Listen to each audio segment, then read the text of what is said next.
Good evening, everybody, and welcome to Thursday night speedrunning here on the Nick RP stream. Tonight, we tackle the Metal Gear Duology, Metal Gear 1 and Metal Gear 2 back to back. We're going to be doing the Master Collection first, and then assuming that goes well, we will move backwards in time to the PS2 emulator scene where slightly faster runs because, yeah, PSX.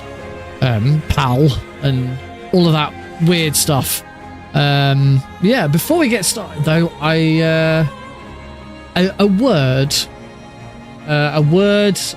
regarding the results of Tuesday night, and I think I can sum up my feelings in one word quite effectively.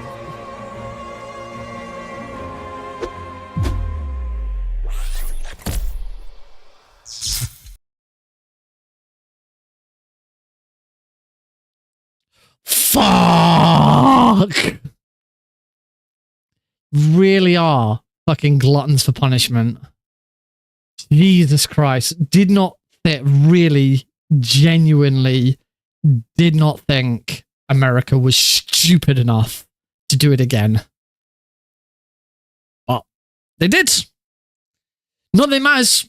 Tuesday night we determined that Eli was the first to get to 270.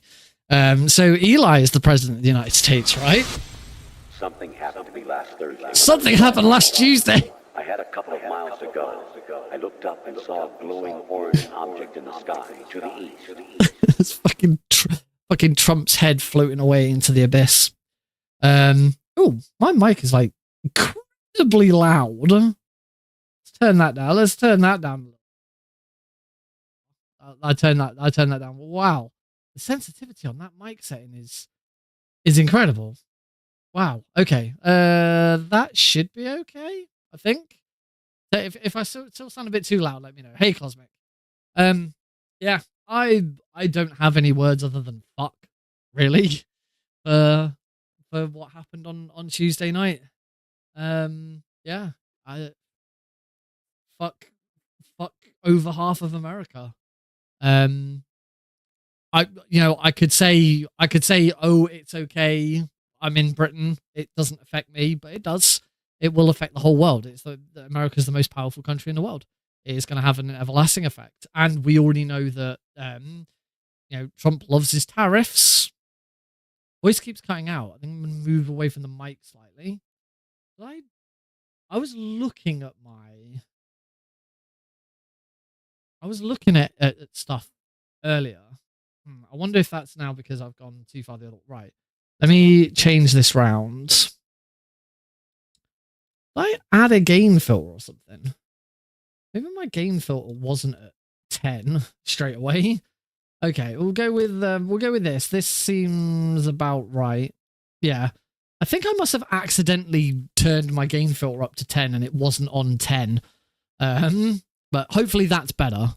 I'm hoping that sounds better now. I might have to do a quick check, and let me do my own little check. Yeah, I mean, if I move my head over here, and that still sounds, and if I move my head over here, yeah, okay. It was because I turned the actual mic volume on my soundboard down, and that didn't work. That was not the solution. So yeah, at least that's that. Hopefully that's now fixed. Anyway, yeah, going back to what I was saying. The UK obviously left. The UK obviously left Europe. Sorry, we didn't leave Europe. We left the EU in Brexit a few years ago, and we have a massive black hole in the economy at the moment that Labour are trying to fill, and Labour refusing to try and fill it by undoing parts of Brexit because they're fucking idiots. And unfortunately, one of the best opportunities that Britain could have had would have been a trade deal with the US, but that's not going to happen now because Trump loves his tariffs, and Trump isn't gonna do that. I don't understand. I really can't I really, really can't fathom it. The country as a whole, well, not as a, no, sorry, it's not as a whole. It's just over 50% of the country basically said, we just want to hate people, because that's what it is. The vote for Trump was a vote for hate. Trump hates the same people that the people who voted him for him did. I just cannot come up with a justifiable reason to vote for a known criminal, a fraudster, a liar. But we in Britain have been, us in Britain have been here. America, you've been there. You did this all in 2016, and now you're doing it again. We went through this when we overwhelmingly voted to elect Boris Johnson as Prime Minister, because we're fucking idiots as well. I don't know. I think the thing that I want to hear coming out of this, the thing that as opposed to the thing that I don't want to hear, because this happened with Brexit. And this made me very angry when Brexit happened.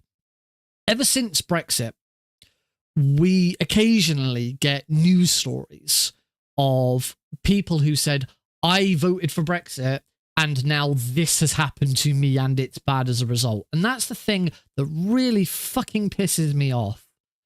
We see these stories about, oh, well, I voted for Brexit, but I didn't realise that this is what it meant, and now this has happened, and I'm going to lose my shop, or whatever these stories came out. And I don't want to hear that from Republicans, from Republican voters. I don't want to hear in 6 months' time, because we're already hearing about people who've suggested that, oh, when Trump says he's going to get rid of illegal immigrants, he's not talking about me. He's not talking about my parents who are immigrants and undocumented.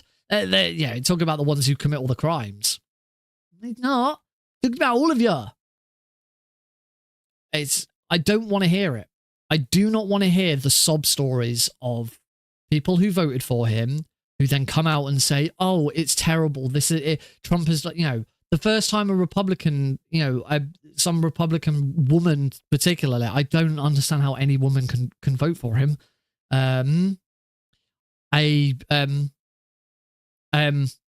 first time some woman or some family who voted for him come out and say, oh, well, our daughter needs an abortion, or she's gonna, there's health complications, but they won't give her an abortion and it's terrible. It's like, and the abortion one is incredible. So, this is all to the best of my knowledge. I don't claim to be an expert. It's just what I've heard from the news.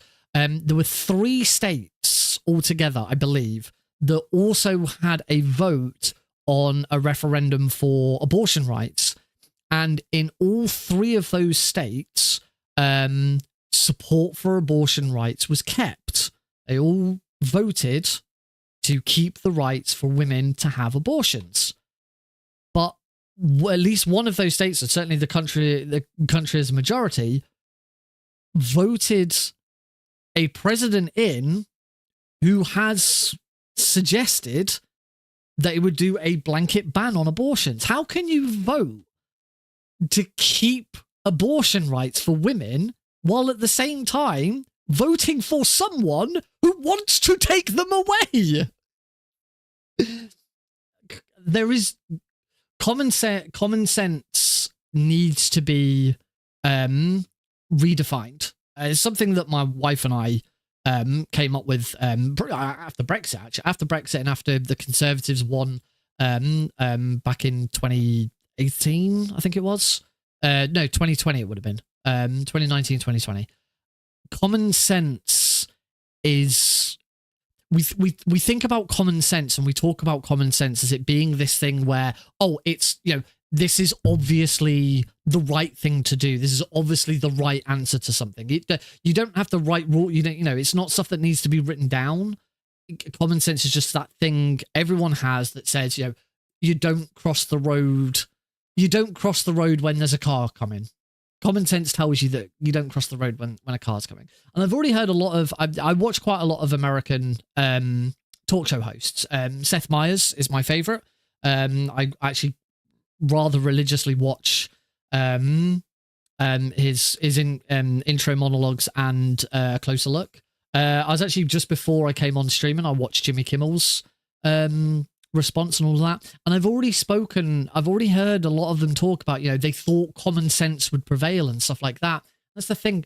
Common sense isn't what everyone thinks it is anymore. Common sense is the common sense.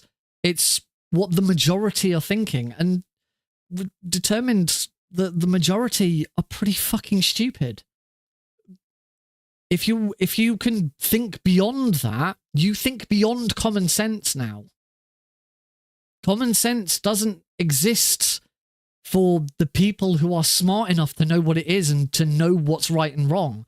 If you are capable of thinking beyond, and realizing that Donald Trump is one of the worst people in the world, flat out, that not to be president, not to, for a job right there, he is just flat out one of the worst people in the world. He's one of the most dangerous people in the world. He's about to become the most powerful man in the world again. If you are capable of seeing beyond that, you don't have common sense. You are beyond common sense now. Because the common sense is that he's fit to be president.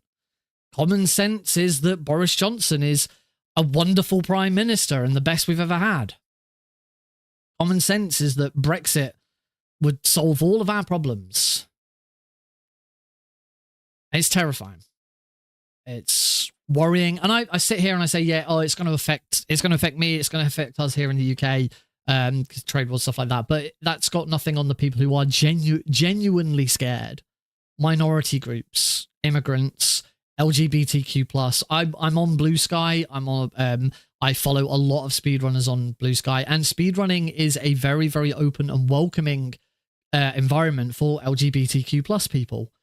So I am friends on Blue Sky, and I follow a lot of people on Blue Sky who are transgender, who are gay, who are queer, and they are genuinely worried. They are genuinely scared that they're going to have their rights taken away, that they're going to have their access to medication taken away, because these are all the things that Trump has promised. So I can sit here and I can, go on about, the trade and shit over here because of it. But it's got nothing on those people. And for those people, I can only offer my condolences. I can only say to you, I hope that you can get through it. I hope that there is help for you. I hope that as people, we can band together and do stuff. The speedrunning community is very good at banding together, raising money, and helping other people out. So I certainly, for the next 4 years, I will do what I can to help, to continue to help. I say to help. This isn't me starting doing something. It's something I've always been doing, but I will continue and really persevere to take part in those events that are helping people, that are helping marginalized people, such as here in the UK, raising money for Serious Sanctuary UK to help displaced people in the UK. But wherever you are in the world, whether you're in Gaza, whether you're in the US, whether you're in the UK, whether you're in a third world country, whether you're in a first world country, you all deserve a right to be safe and to feel safe and to be who you are, be who you want to be. No one should be able to take that away from you. So I guess I say to all of us, good luck. See what happens. Oh, that was pretty heavy. Should we play some Metal Gear? Let's take the let's ease the tone a little bit and do the stuff that we enjoy, because that's the best thing that we can do right now. Do something fun. Do what you enjoy and keep doing it. Let's go. Grab my controller and head on over to that wonderful sea. Alrighty, here we go. So, this is Liquid. Hey, Diggle. Snake. Did you like my sunglasses? Oh, you'd point a weapon at your own brother? At your own brother. Why have we got no sound? Yeah, man. No sound. Hey, Deagle. What's going on? I'm sure you guys can't hear the. There's no sound because there's no sound. The thing is I can hear sound because Metal Gear 2 is also open in the background, ready to go. And I can hear the music for it. Look. Here it is. There you go, Metal Gear 2. Oh, that's... there we go. That's... so we've got Metal Gear 2 already in the background. Yes, I understand. The reason there was no sound is because we were on the main menu and there's no sound on the main menu. Right, so Metal Gear 2, we're gonna click Game Start and we're gonna leave it there so that we're ready to sort of go with that. And then I'm now gonna swap back to Metal Gear. I need to make that nice and big and hit the game focus button. There we go. So Metal Gear 1 and 2 back to back. That is the intention here. This is the Metal Gear Duology. This is the Master Collection. We're running this on the Master Collection first of all. Though I'm not expecting this to be anywhere near world record, mainly because we're running on the Master Collection. So you may have heard me talk about this before. For both Metal Gear and Metal Gear 2, there are two main categories for each of those speedruns. There is the NTSC, HDC, MC category, which is what I'm running. I'm running the Master Collection, part of that. And then there is also the PS2 PAL category. Oh, hey, Eli.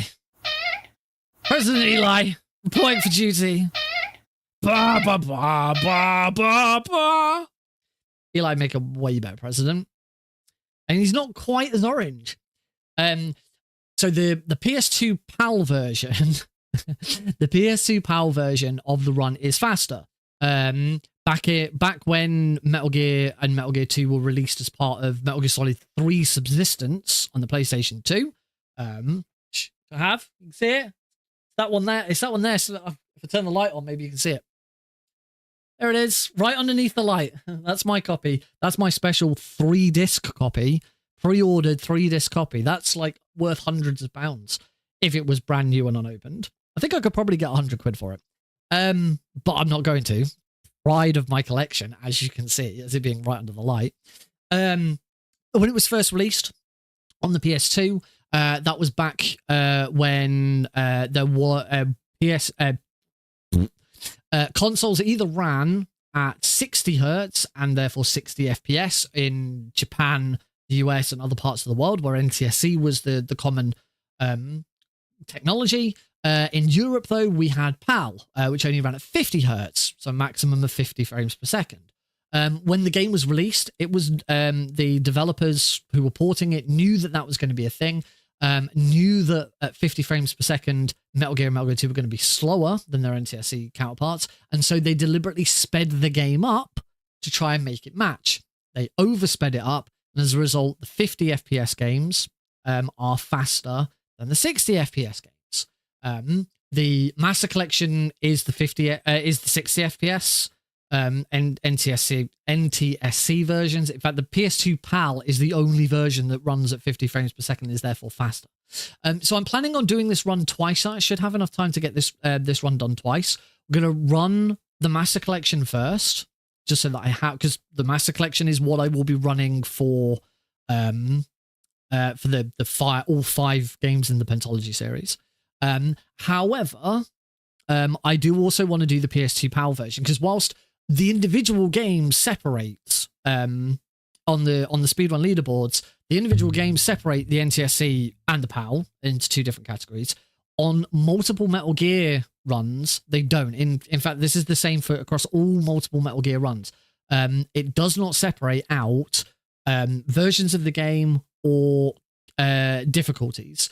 Every single one is just one category. So in every case, it's always best to run the fastest and quickest difficulty, which is usually very easy. And in the case of the Metal Gear Duology, you run PS2 PAL. So this first run on the Master Collection is not going to be world record breaking. It's not going to be anywhere near. But we're going to try the PS2 PAL version afterwards and see how we get on with that. But I still need to do both. I need to practice this because when it comes to doing the Master Collection, all 5 games, I have to run this version. And also I'd like a Master Collection duology to put on YouTube, because I like having YouTube content. Right, let's go. I will be manually splitting. This is going to be fun. I've got all of my splits. Every single split is in there. We will not count the time for the game swap. The game swap should be fairly fast. Simple Alt F4 and then a pusher button on my Steam Deck to swap the game category on Twitch and move on. This should be all good. All right, so we're going to get started in 3, 2, 1, go.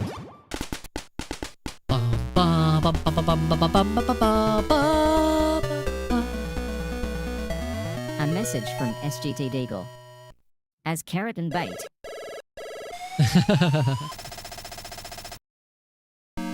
Oh, I don't know what happened there, but I didn't push. No, I don't know which button it is to speed through the dialogue. I'll find out. Right, we're going to grab this. And we are now going to collect up a bunch of rations. We can have 6 rations on easy difficulty. We can use as many as we like.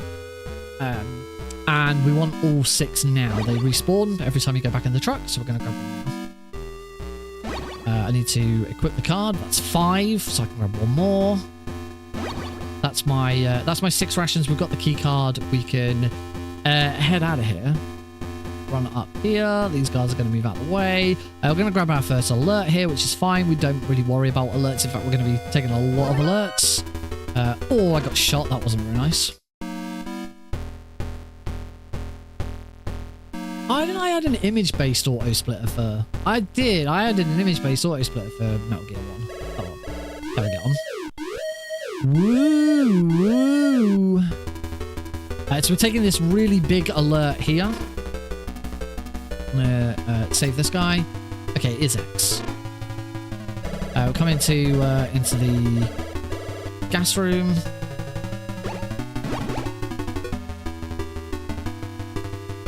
I note that it's X now because it's going to be different when I run the PS2 PAL version. It's circle, I believe. Come in, rescue our next. Okay, maybe it is circle. I'm getting confused now.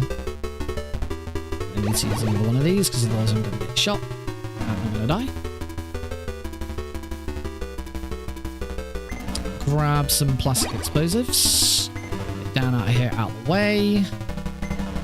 And keep moving. Ideally, when I'm taking damage from these guards, I wanna take damage by hitting them.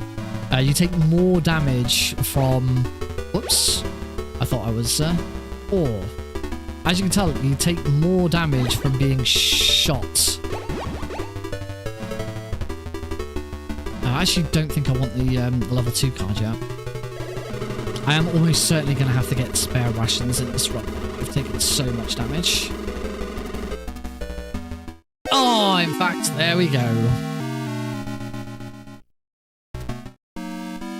Kind of want to know what's going on with the... I'm gonna quit and start.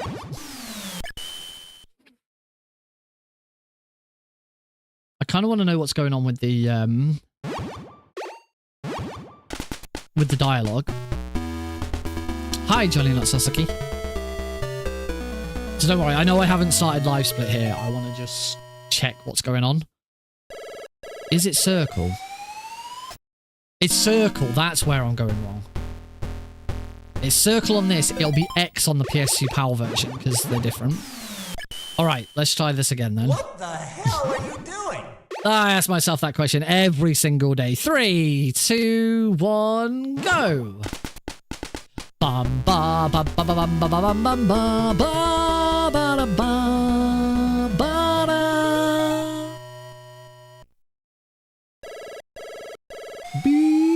There we go. That's better. All right.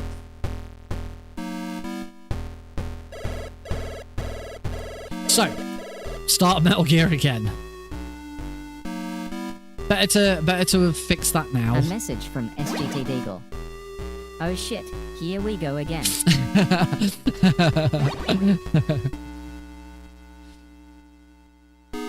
Oh. Hang on. I need some more rations. One's not going to cut it. That's 3, I think. Yep, 3, 4, 5, 6. Okay, now we've got enough. We can go. Up we go. Guards, get out of my way. So these guards don't. Right, can I not get shot this time? Oh, wow, I didn't take any damage at all. That was way better. Going up. Oh, yeah. Split. It's going to be horrible having to manually split every single one. Excellent. Only one little bit of damage from the guards. Just taking damage from the guard is always preferable than taking damage from being shot.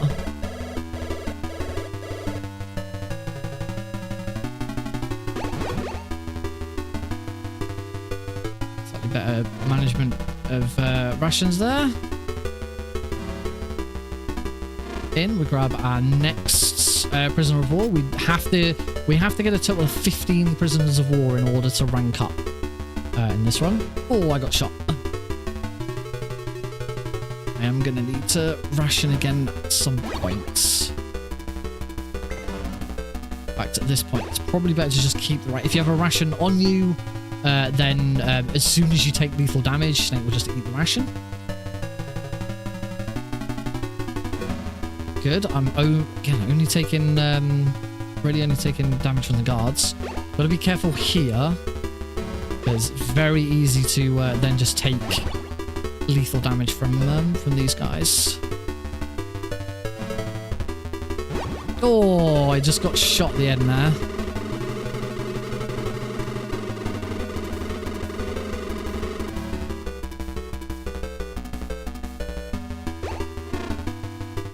Oh, I got I should have used the ration first. This is not a good start. Imagine if we get to the full 5 games and I'm doing this. Wouldn't be very good, would it? All right. Guess I'll try again. Although I'm gonna be sneaky here. I'm gonna be sneaky. Just for Metal Gear 1, because I'm pretty sure I built. I quickly rebuilt my my image-based auto splitter for this. I think it'll work. We'll find out in a minute. If it don't work, then I'll just keep splitting, but just keep splitting, just keep splitting, just keep splitting. Where is auto split? There it is. Cheats enabled. Not that. Never use cheats. Except when cheats are legal. Load profile games. MSX.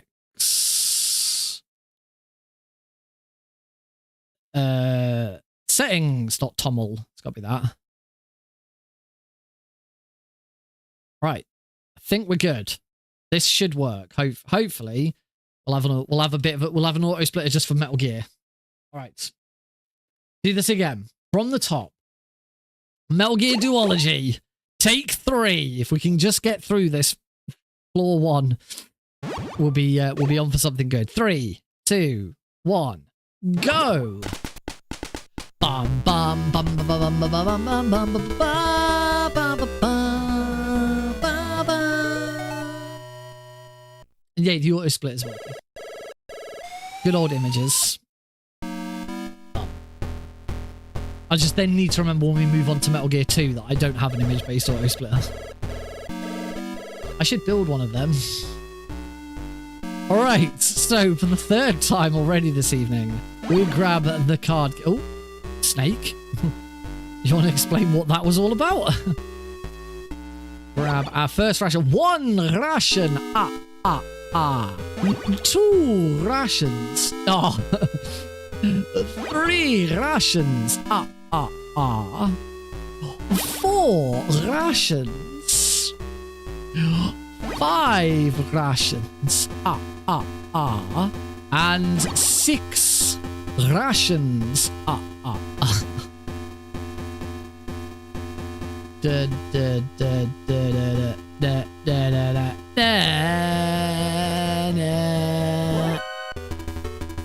Yeah, didn't get shot. Up we go!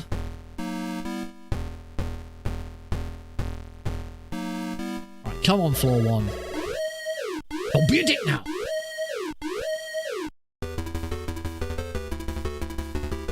Good damage so far. Save our first dude. I'm gonna play this safe and just have the ration equipped. It triggers automatically. Oh, my menuing is something to be desired here. Or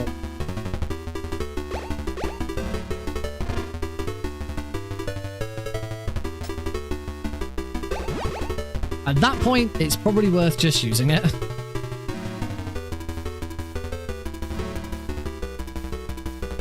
Rather early ration there. I'll almost say, I mean, I say I'll almost certainly have to grab spare rations. I probably should grab spare rations in this run anyway, for safety. Excellent. I got, I think I got shot.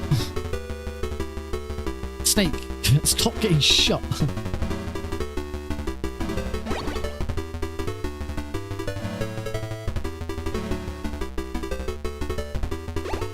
Back to the ration. That will trigger automatically as I walk over this. Punch that to stop it. It's card 1. Excellent. This is much better. Save our next resistance member. Out we go. Oh, wrong way.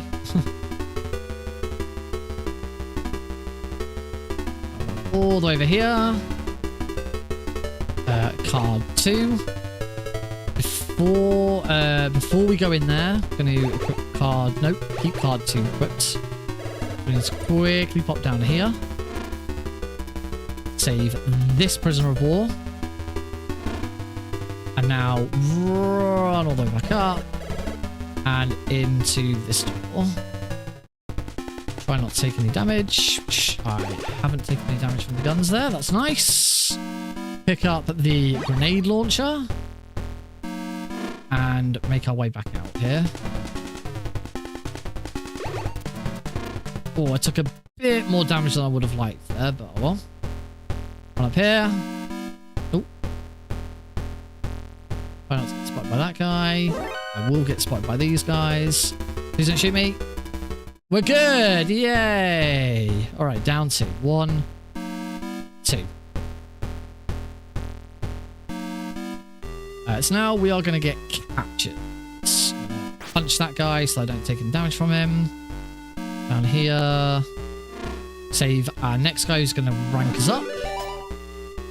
And that's why we're saving these guys. We must be rank 4 before the end of the run.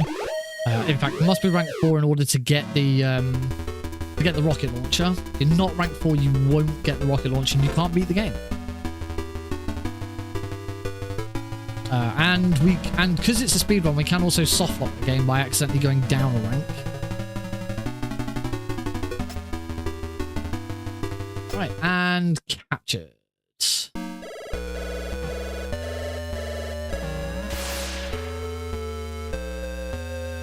Save Grey Fox. That is Grey Fox, the cyborg ninja from Metal Gear Solid 1. First in-game appearance. And this is Shotmaker. We're kind of going to punch our way in here, grab our stuff, go bot, get card 2. In here, want to grab card 3. And we're going to get a load of ammo. 1, 2... 3. Can't actually remember how many it is. 4. I'm gonna get 5 just to be on the safe side. I can't remember how many it is. Equip card 3 and equip the take the damage from him. Taking more damage from him. Yep. Alright. And as with a lot of bosses in this run, we just completely ignore them. We don't have to fight them. We can just run past them. That is going to be quite typical of a fair few, I think 3 bosses we can just ignore Shotmaker, Fire Trooper, and Machine Gun Kid come to mind. I don't think there's... I think we have to beat all the other ones. I could be wrong. Make our way through the labyrinth here. All this way just to get a single item. There it is, the bomb blast suit. Let's just kick the... That works. And now we run back again. Really, really dull section of the run. If there was ever going to be a skip for this run, this would be the one we'd want. A way to skip getting the bomb blast suit. It's just really long. Really annoyingly long. We do have one more item to get while we're down here, though. The uniform is in a room here. Uniform. And make our way to the elevator and the exit. Ow. Silly doggy. In we go. Alright, from here, we're going to head up 2. And head to floor 2. Or floor 3. Floor 3, I think. I don't know. We're going to get an alert. Get another... I say mandatory alert. It's only mandatory in the speedrun. Taking quite a lot of damage here. I'm going to need to ration. Go and save our next resistance member. And let's say hi to Machine Gun Kids. And we'll then probably say goodbye to Machine Gun Kids. Bye, Machine Gun Kids. But we're not done yet. Because he's still here, everyone.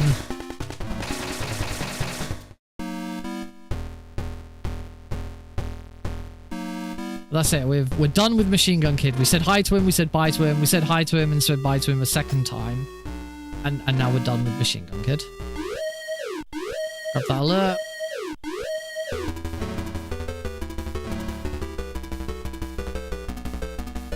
Ah! I just got clipped there. That was annoying. And we're going to make our way to the roof. We're going to go back in the elevator and up. Ooh. That suggests I should have beaten the hind. Oh, helps if I, yeah,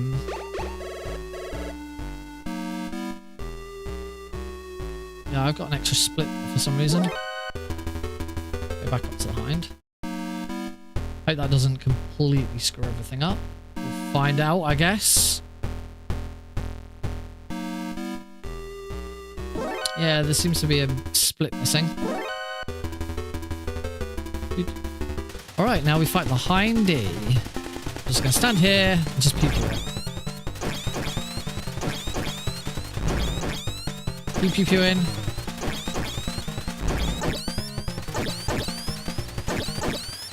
And pew pewed it to death. We now want the parachute. We can parachute off here. Pretty sure that should have been split.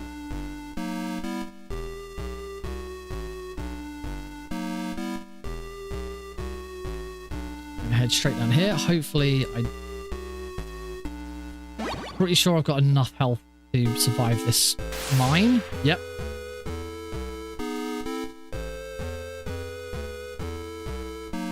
It's a risky one, that mine, but the reason why you don't want to ration is because I'm going to rank up from this guard now. There we go. Go in here. Go in here. And we are done with building 1. Now I'm going to... Oh, I'm going to go this way. go the correct way. There's going to be a...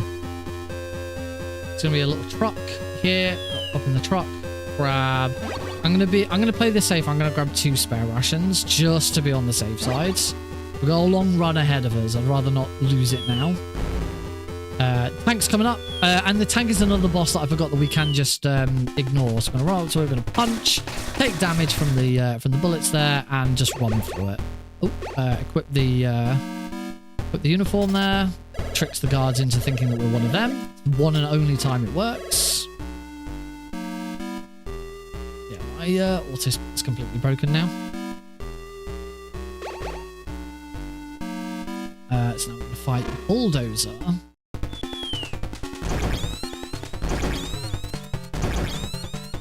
And that's Bulldozer then.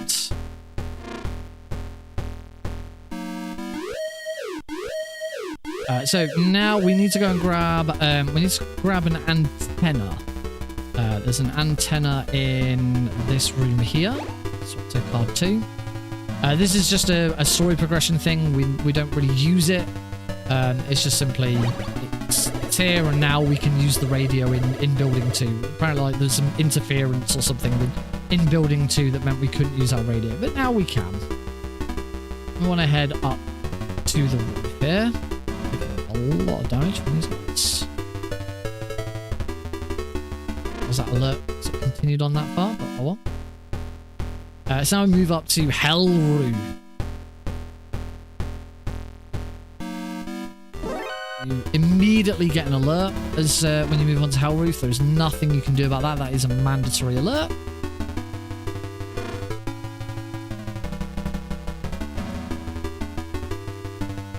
We just have to try and get through this as fast as possible while ideally taking the least amount of damage. I did get shot a second ago, which isn't good. Run into here, grab... I can put the right key card on.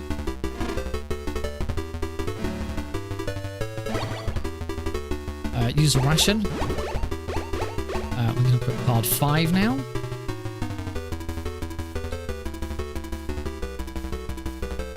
Getting shot here. Into the elevator. And now we are going to go all the way down to the basement.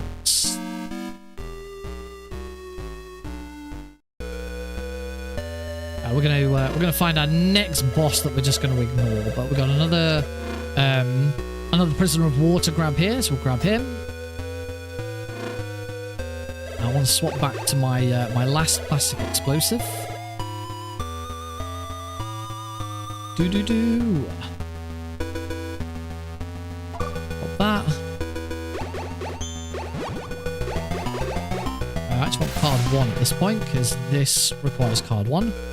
Go in here, grab this prisoner of war. I think we've got 1, maybe 2 more prisoners of war to rescue. Card 5 gets us into this room. That's Dr. Madnar, the guy we're supposed to be rescuing, except that's not Dr. Madnar. He's actually an imposter who reveals a hidden flaw beneath us that will kill us. Run into here with card 6. And here's Fire Trooper, the next boss that we are just going to ignore. Just completely ignore him and run through and into the elevator. Now we want to go and grab the rocket launcher.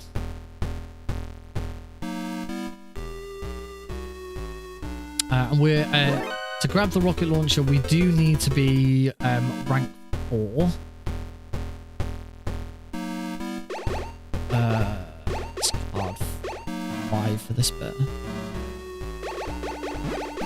Here's why. It's good to... That's why it's good to have extra rations. Have this guy. We shall have 1 more to grab, who is not in this room. We'll go back out here. Up here, in here.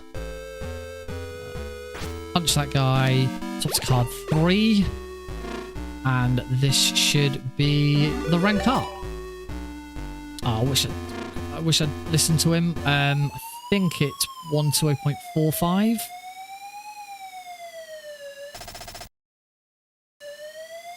Four 6. 4-7. Oh, god damn it. 4-8. No, not this shit again. Ah, 4-8. Got there. Oh, he turned around.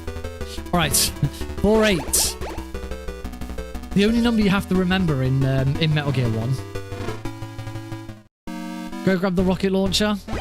Now, unfortunately, we don't have any ammo for the rocket launcher, but that's okay. We're gonna do a death abuse to get some ammo for the rocket launcher. So we're gonna go back this way again, and we're gonna take this right turn that we didn't take before. Run it into here. Wait for those. And we are now going to death abuse. So here we're going to just repeatedly die over and over again. It's really fast, and the checkpoint is right at this elevator, so it's absolutely perfect positioning for it. We're going to die, I think, 5 times. We'll hear a jingle when it's worked. The game sort of has pity on you and gives you like max ammo for everything. 24 rations, I think it is. That's the noise. So now we want to equip the rocket launcher.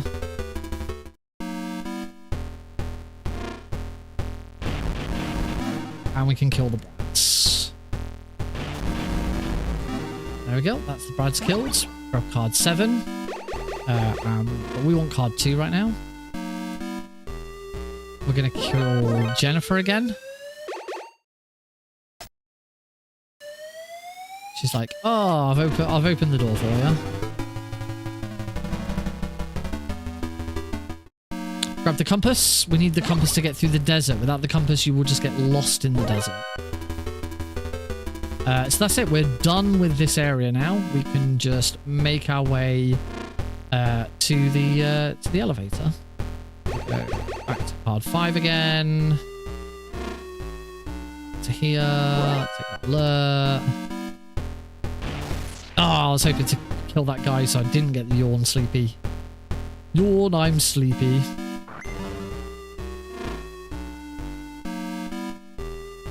And down 1 for the scuba skips. We're back on this. Oh, we're back on this floor again.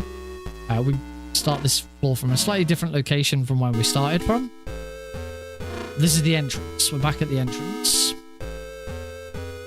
And we are going to go for the scuba skip. This is only doable on the easy difficulty. But here you're supposed to grab scuba gear for this to make it through this this long trench of water. Thankfully, on easy difficulty and at max rank 4. Hey Rorschach, I've already done my big monologue about Tuesday night. So yeah, Snake has just enough. I'm gonna try this. There we go. 2 rocket launchers. You must make sure you don't shoot any of the prisoners of war. If you shoot any of the prisoners of war, then you rank down, and you don't have enough health to get back through here. Use that, and now we go back the other way. Say on rank 4, on easy mode only, you have just enough health to survive that journey without the scuba gear. Card 7, and we're going to make our way through the desert now.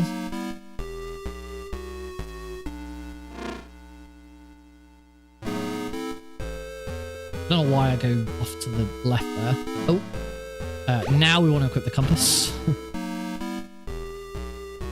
So the compass is getting us through the desert here. Without it, we would just keep circling round and round in circles. And I'm going to get an alert here. Equip card 7 again. I need my plastic explosives. Drop those there.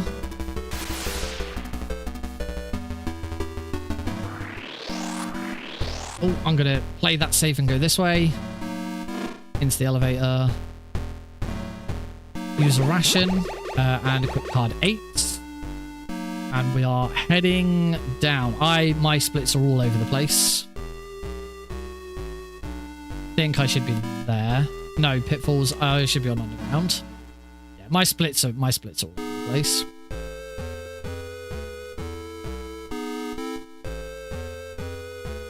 we're nearly done. We have nearly finished game 1 of 2.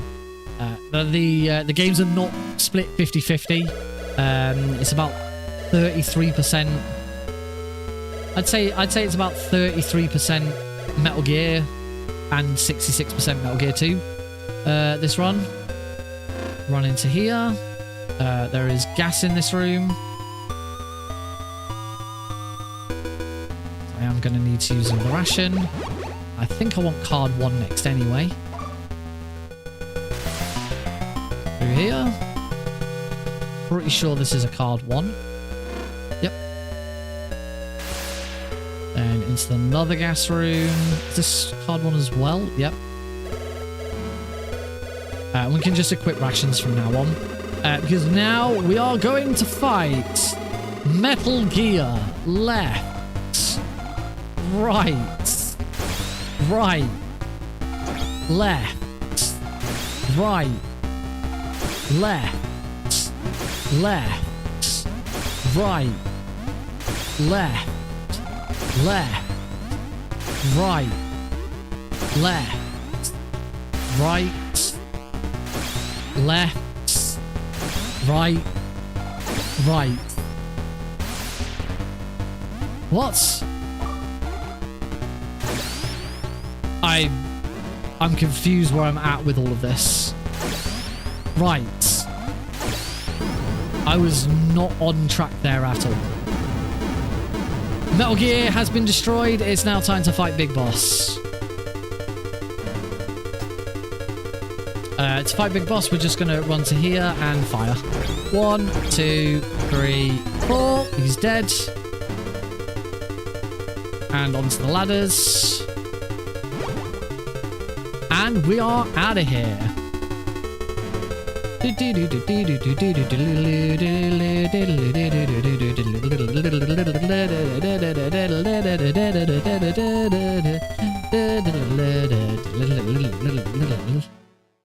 I'm pretty sure, yeah. We need to stay on ladder trail. I should have added in an extra split for this.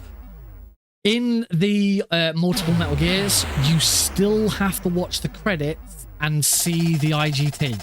As soon as the IGT comes up, that is the end of the run. Well, that is the end of the game, and then obviously we move on to the next game. So yeah, we just have to watch the credits, and then we can move on to Metal Gear 2. Yeah, I should go back and add another split there. I should go and have a look at my other splits. Yeah, that auto split should have been useful there, but was not. Did not. Would have been handy just for this one. The auto splitter status is currently stuck at. Now that we're paused and I'm just waiting for the credits. I can see currently at a parachute, which is Machine Gun Kid.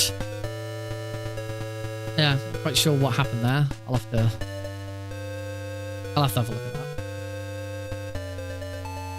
Oh, let's say 33% done. Because Metal Gear is only about, including the credits, Metal Gear is 25-26 minutes. Then we got it over an hour.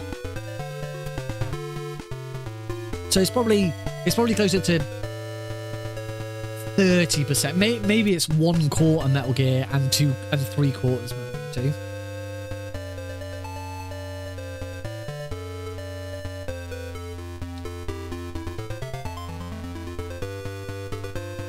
Ba ba ba bum bum ba ba ba ba ba. Why am I being looking? Oh, Happy Dude's live. Do do do do do do do do do do do do do. Got me ready on the splits here. The moment that score screen comes up, we can split. We're then on to the game swap, and the game swap time is removed from the final time. Oh, it's we're done in RTA. It's not recorded in IGT. We still have to see the IGT. Okay.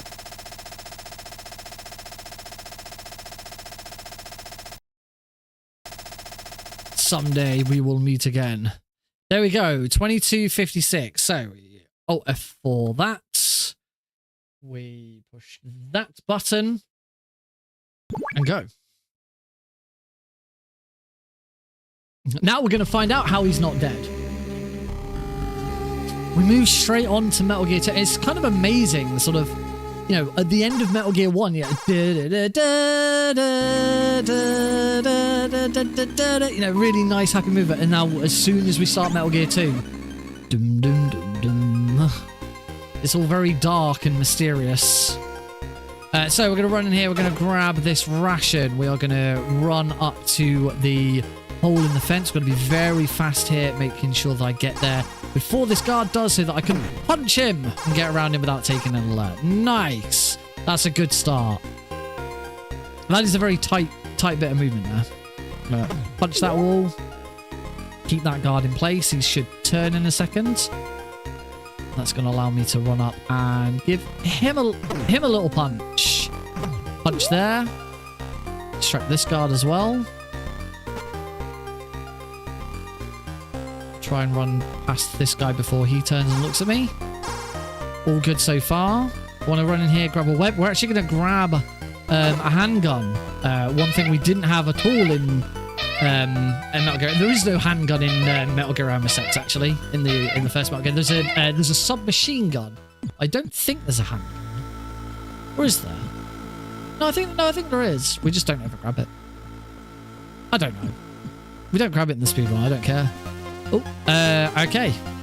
We're now into the first building of Metal Gear. Remember this room? Remember those big doors? We'll be coming back there later.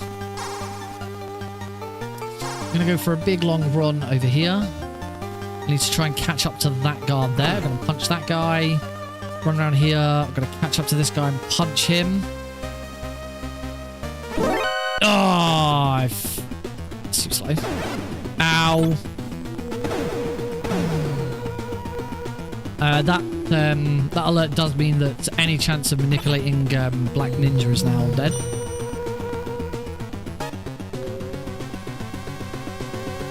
Now we're going to go and grab... why have I still got an alert? There we go.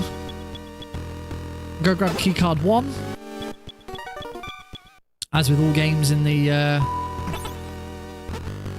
early days of Metal Gear, keycards are very, very important. Mucho importante. I'm going to equip it now, along with my handgun. Yeah, Eli Bouncer keep us civil. Over here, get to this guard before he turns. Good. Got a gas room. We don't have a gas mask. That's fine. We're not going to be in here for very long.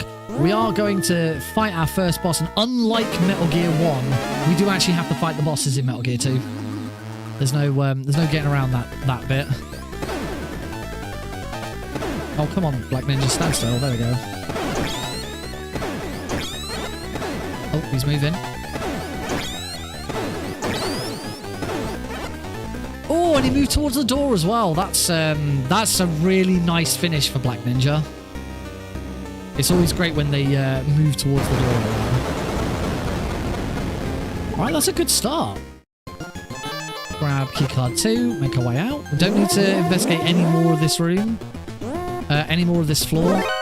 Gonna get followed by the guards here, but that's fine. Let's try and get out of here without getting spotted again.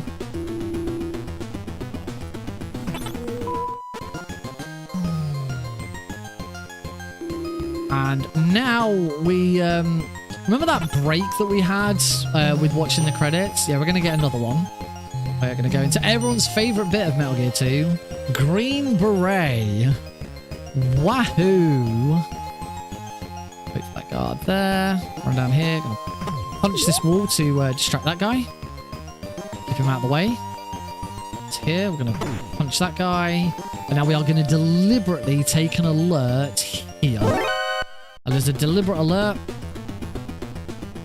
Taking this alert means that the route changes of the guards coming up are slightly different. Specifically, Green Beret in the next room is going to be moving towards the exit straight away when we enter. There we go. There goes Green Beret. If you don't have that alert, Green Beret will start in the right-hand side of the room and you have to wait for him to move over. So now we're in the Green Beret section where we just follow this guard very, very slowly. There's nothing we can do to speed this up, and we have to follow him, otherwise we get lost in the jungle. There is no skip. There is nothing. Just as I said in Metal Gear 1 with getting the bomb blast suit, that would be the... If we could find a skip for Metal Gear 1, it'd be skipping the bomb blast suit. If we could find a skip in Metal Gear 2, it'd be this. A Green Beret skip would be incredible. Because this is so dull. And it's right at the start of the run. Dun dun dun dun dun dun dun dun. Whoop. Dun dun dun dun dun dun dun dun dun dun dun dun dun. Yep. So not only do I have to make sure he doesn't spot me, I can't run into him. I can't let him get too far onto the next screen without following him.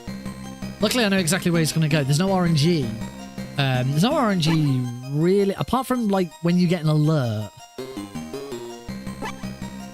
When you get an alert and you're getting shot, there's no RNG. There is RNG, sorry. Normal patrols and stuff. There's a bit of RNG with bosses, exactly how they move, where they move to. But for the most part, you can manipulate it. So follow this guy. And we talked about this on Tuesday. The other bad thing about this section is it doesn't even have an interesting or particularly long musical loop. I need to count how long it is. 1, 2, 3, 4, 5, 6, 7, 8, 9, 10. 10 seconds. Roughly.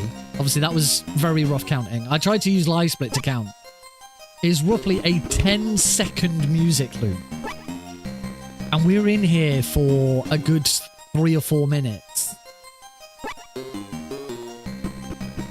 At least he speeds up there. He's going to do one more speed up on the penultimate screen. There he goes. Off he goes. We're nearly done.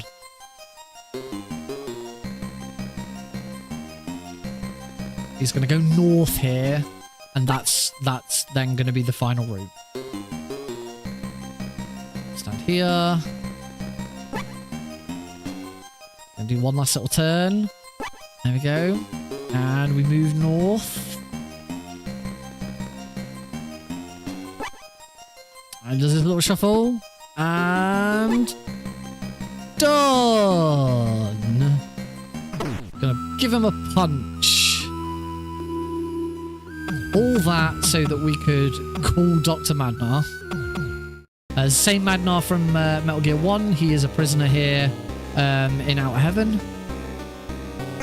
And he's telling us that we need to go and find Dr. Kiyomarv, his colleague, who's developed some computer program, I think.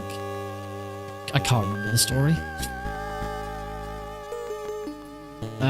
Mines. I need to go to the minefield next. I was going back for the stinger then. So we're going to head into the minefield here. Crawl, 2, 3, 4,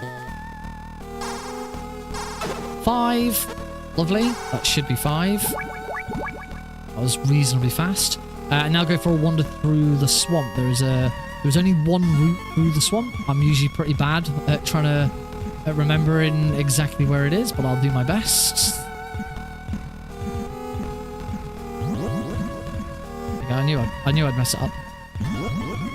And again. It's still faster than normal.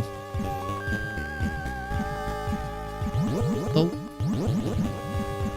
No, Too late, too late. It's at the bubble, or just after the bubble. There we go. Through. Through for the first bit, and now we move on to the second bit. There we go. And now we're through the second bit. I could wait for this guard to give him a punch. And we're going to fight our second boss. Yeah, no, there's no skipping bosses in this one, like the first one.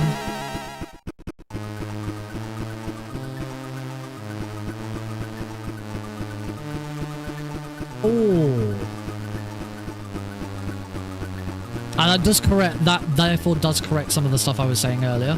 I know there were some states that voted to allow abortion rights, but then also voted for Donald Trump, which makes no sense. 1, 2, 3, 4. Now we go for a run. Gonna run up here. It's gonna force Running Man into our minds. It's 1, 2, 3, 4. And Running Man is deceased.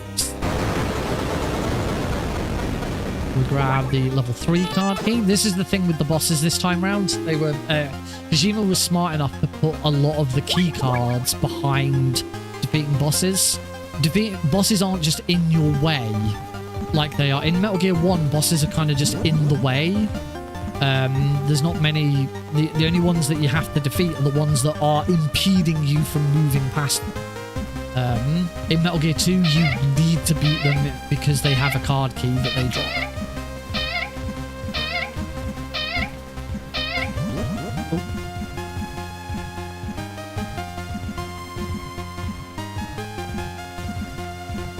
There we go, much smoother journey back.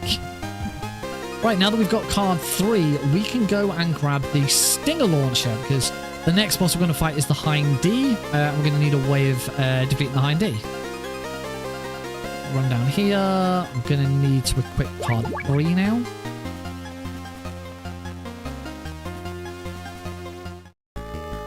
And we go into this little room.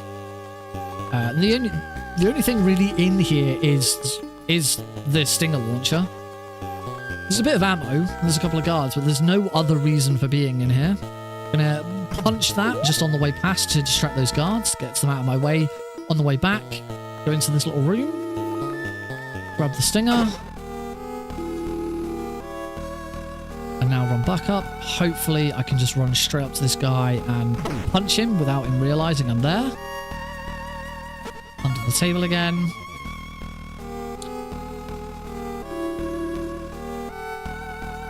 And now we're going to go back into the jungle again. There's a lot of backtracking in Metal Gear 2. Metal Gear 2 kind of invented the backtrack. Particularly for Metal Gear games anyway. So, take a turn here, go up here. We're going to go back through the minefield. We're going to take some damage, but that's fine. The very next thing we're going to do is fight the Hind D. We won't take any damage from the Hind D. And when we defeat it, we're going to rank up. Run over here. I want to take a right here so I can punch this guy and also immediately run up to, because that guy on the left would have spotted me. To here, hug the right-hand side, and here's the Hind. And the Stinger works very differently from the other games. Obviously, this is a 2D game. Use the radar to use the Stinger. All I'm going to do is, as soon as this fight starts, move over to the right side of the screen, equip the Stinger, lock Snake in place, and then you move the cursor around the radar. So, there we go. Equip the Stinger, and 1. I missed. 1, 2, 3. There we go. Missed my first shot, so a little bit slow there. Now equip the mine so we can move again. And head into building 2. So here is building 2. Well, at least we'll be in a second. There we go. Oh, just moved over slightly too far there. The easiest thing to do here is just come back and reset. There we go. Now I can try that again. Just moved over slightly too far. As soon as you get onto the screen, stop, turn, punch. Punch that guy. punch that guy, get in here, grab the cardboard box, answer the call from Campbell, because this is going to get the conveyor moving. Equip the box. The one and only use of a cardboard box in the MSX games. You don't use it at all in Metal Gear 1. You barely use it in Metal Gear 2. Gonna punch that guy. Grab this ration that's under here. Very, very important we grab that. Answer this call. If you do not answer this call in this room, you screw up. That is a story flag that has to be triggered. And that ration is going to be very important later on. We'll punch this guy, make our way around to the first elevator. This is the main room of building 2. You're going to see this room a lot. I'm going to be traversing this room a lot throughout this run. I want to punch. There we go. Just waited a second there to make sure he moved onto the screen. Get into this elevator. We're going to be using this elevator a lot. This elevator takes us down to the basement. The basement is a sewer, and it acts as a fast travel between building 1 and building 2. But Holly's also down here, so we're going to go and have a chat with Holly first.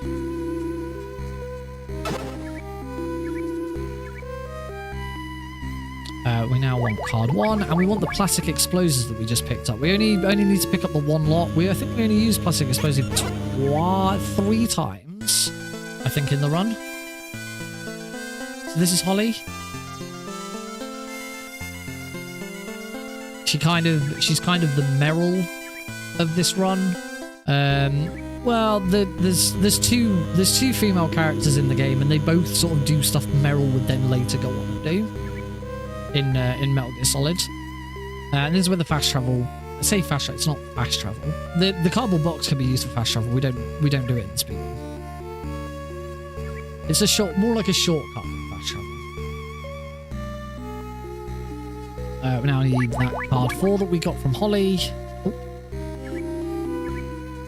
And we are back at the elevators for building 1. We're not going back into building fully. Oh, I haven't.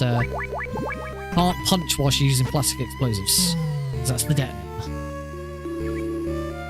Back into the elevator, and we're going to head up just to B1. We want to go into the armory and grab ourselves some grenades, because we've got our next boss coming up, Red Blaster. We need to kill him with grenades. Punch there to distract that guards. I need card 4 again. Can't go into here and grab grenades until we've met Holly. Grab the grenades. This dude should turn in a second. There we go. Back to card 2 so we can get through here. And back in the elevator and back the way we came. Unfortunately, there's a lot of go to this place for this one very specific thing and that's it. It's not a very efficient speedrun, but there's not much we can do about that. It helps if I go the right way around the elevators there. I should have gone left there, that would have been quicker. So now we're going to use the fast travel system. Fast travels and the sewer shortcut. I should call it the sewer shortcut to get back to building 2 again. There is a tide, a current. We can only go one way around it. This way now. And there we go. You gotta make sure you get through there. Current nearly took me away, but I was okay. So back in the elevator, back up to the main room. I'm going to run around to the next elevator.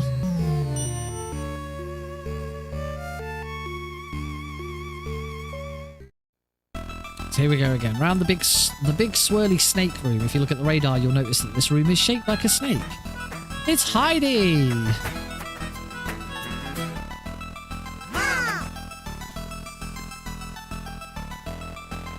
Hey, Heidi. She waved at me. She's sat right there. She just entered the room. Now we're going to go up. We've got a bit of a wait here. This elevator goes up to floor 20. Like I say, it's either floor 20 or floor 30. So we get a little bit. Oh.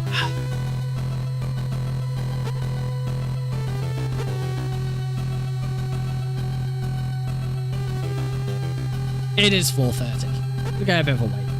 Whilst we're waiting though, we can equip those grenades that we picked up because we're going to use those to fight Red Blaster. And the boss fight is going to start the moment we leave the elevator. Well, he's going to do his intro first. Here he comes, over from the left.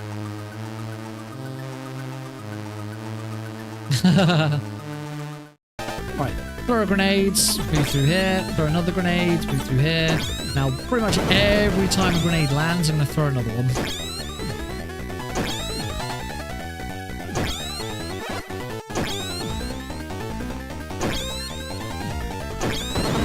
And just be careful not to...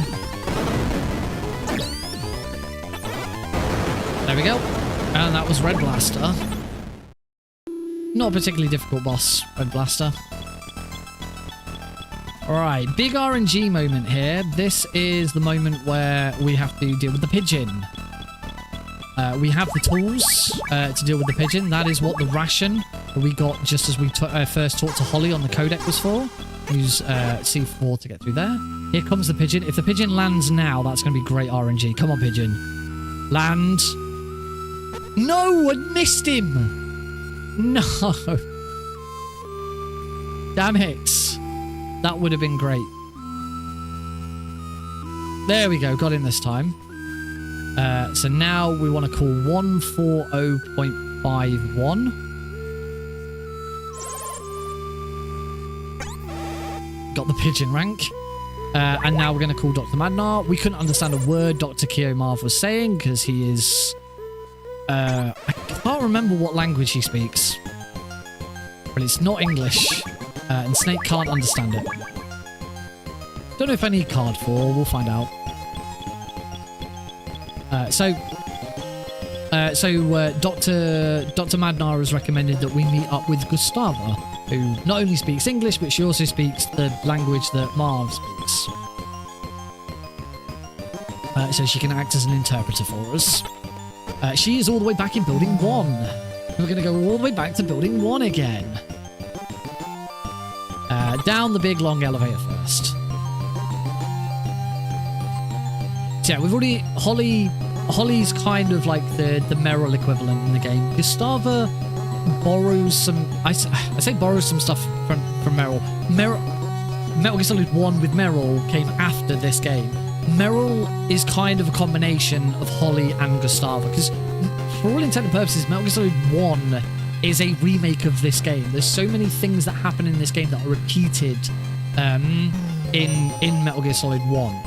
As I say, Meryl's kind of a combination of Gustava and Holly rolled into one.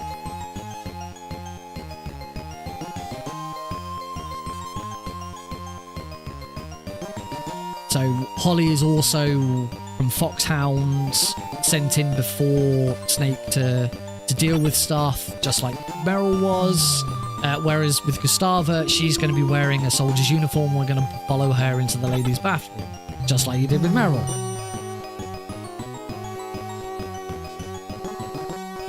That's true. She can either survive or die.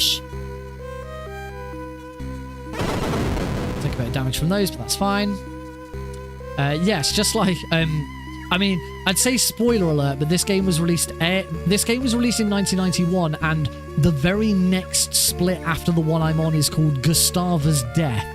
So if that's not, if that's not already a hint of what's to come, I don't know what is. But whereas in Metal Gear Solid 1, you could choose. Well, I say you could choose. You could try and save Meryl by surviving the torture. Meryl either lives or dies at the end of the game. In this, Gustava dies and Holly lives. So yes, she does kind of act as a she's both sides of that coin. I'm gonna head up to floor 4 now. We have to swap elevators partway around because the elevator system in this game is just dumb. I'm gonna head up to floor 3.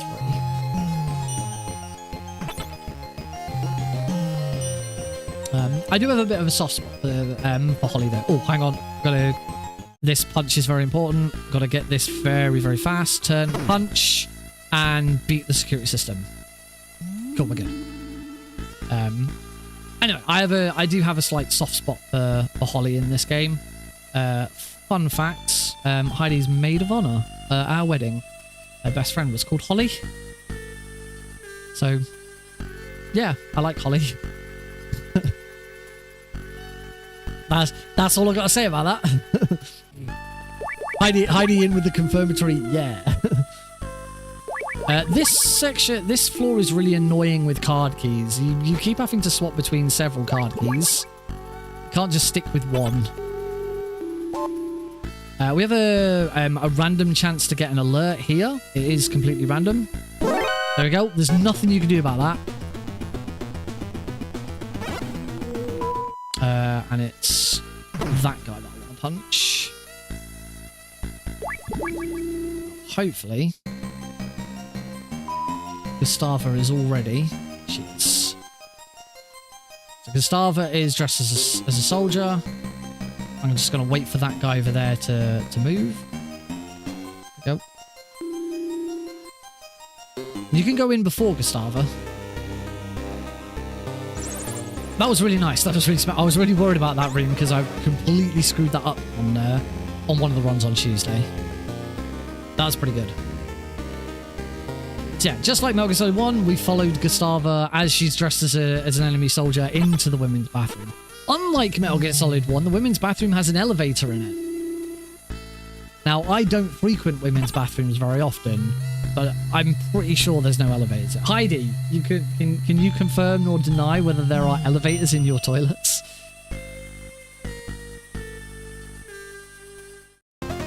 She'll be able to. The fuck? I'm gonna assume that means no. There's not normally an elevator in the bathroom.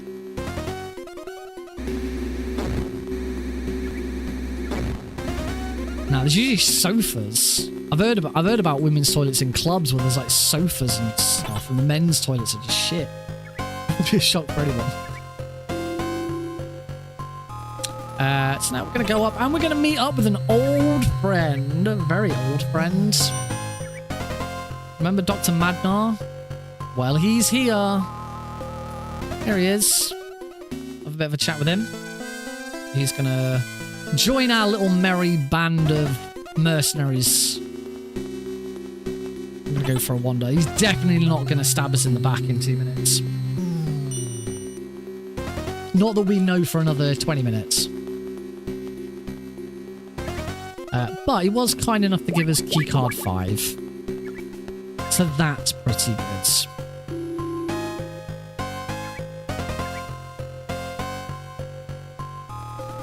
Now, after walking for only 30 seconds, Madnar's like, I could do with a break so that I can tell the enemy that we're here. I mean, rest my legs.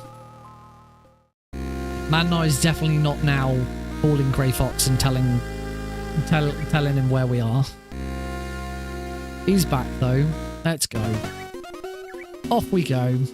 Through the sewers. To the lovely orange sewer water. Get in this elevator. Come on, my little band of misfits.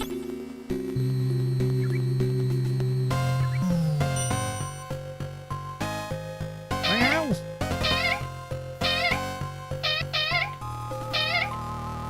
Go for a wander.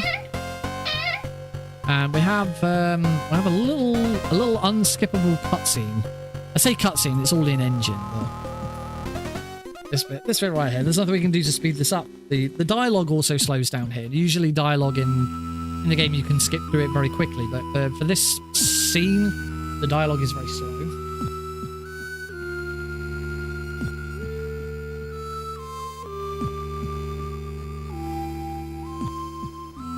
Off he pops. Madnar's got across the bridge. Gustava's next. She's going to get halfway across and tell us, hey, Snake, it's fine, come on. And we're going to run up and, oh no, kablamo!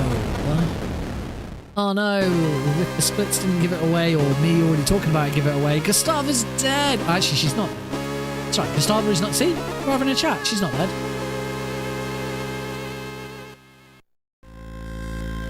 Okay, now she's dead. The screen fades to black. And when it comes back, it's Metal Gear, piloted by Grey Fox. Remember that blue dude that we rescued from prison in the first one? Yeah, he's piloting that now. Grab some more mines. We're going to need these for the next boss fight. Another trope of the Metal Gear series coming up. So we're going to run down here. We need to get up to the roof now. Ah, it's got stuck again. No, I need to do this bit first. No, I need to get the glider. No, I'm going the wrong way. Card 4. We go get the glider and then we do other stuff. He'll be along momentarily. Sometimes it just gets a bit stuck. I don't know why. Just streamer bot just decides, oh, I'm going to take a break. Alright, so yeah, before we go and start like dealing with guards and elevators. Oh, excuse me, guards and elevators, we need to grab a couple more mines. Just don't like taking too much damage there. I'll take damage from this one. Oh, and the next one apparently. Oh no, you're stacking them. Ah, oh, there's going to be so many Eli's in a second. When StreamerBot decides to catch up. Yep, we are back in Building 1, everybody. Welcome back. Wait for that guard to turn. This Green Beret, he's still here. He's going to go off for another trek. If we let him. We're not going to get that far, though. Eli party inbound. Gonna punch here to distract that guard, because the one thing I've been forgetting to do is distract. Oh, it might have been distract that guard actually. Damn it, I think I distracted the wrong guard. We'll see what happens. And we go and grab the glider. So there, I said right at the start when we came here, remember that door, we'll be coming back. Grab the glider. Now we go all the way back to Building 2. We're going to take a bit of a detour to get back to Building 2 here. Because we are going to save ourselves a massive backtrack from the end of the game.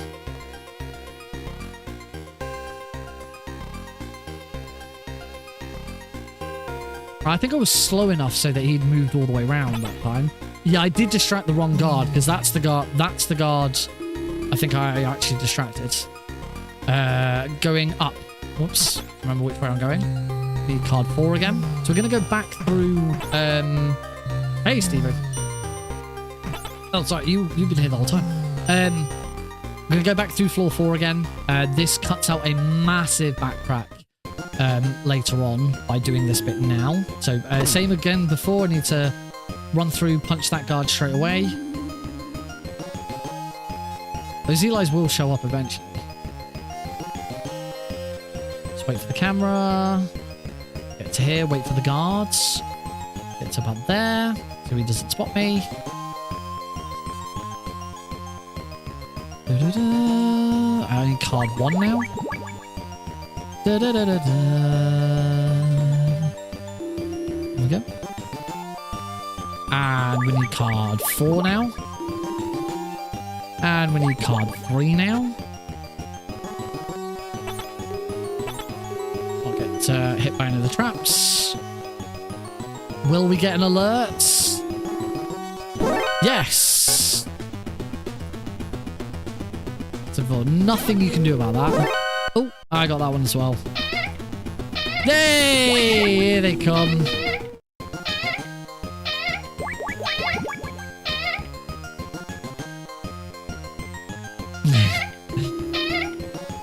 Ain't no party like an Eli party.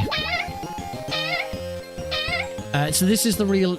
I think we're going to get another one, aren't we? Yeah. So this is the reason we've come back via floor 4, so we could go into the freezer there and immediately freeze the brooch we got from Gustava. Again, just like Metal Gear Solid 1, because Metal Gear Solid 1 borrows heavily from this game. Gustava's brooch is a shape memory alloy.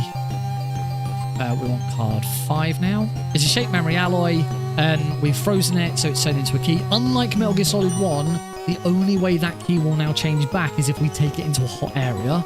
In MGS1, after a certain amount of time, it's a reasonable time frame, but not enough to just keep carrying it around. If you heat or freeze the card key, after, I think it might be 5 minutes or something like that, the key will change back. In this, it doesn't. The key now stays until we heat it. We don't need to heat it. That's just a bit of a bonus thing.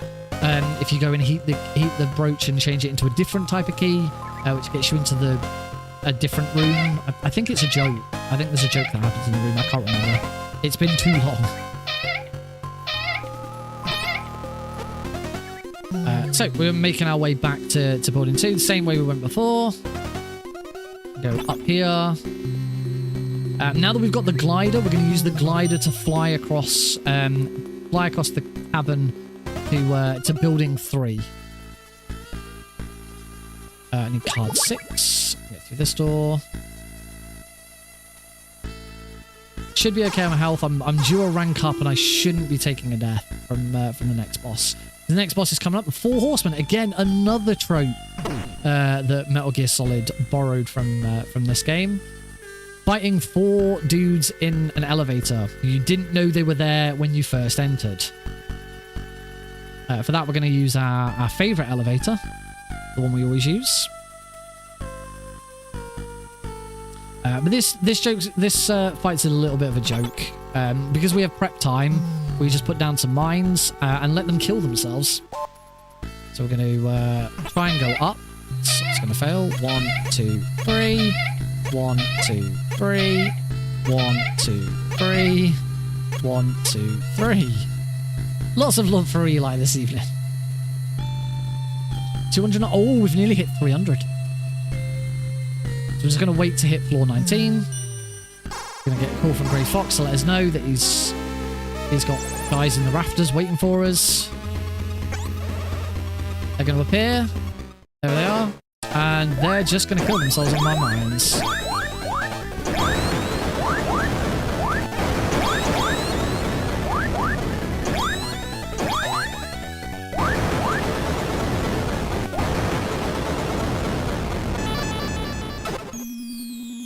Unfortunately, that destroys the elevator.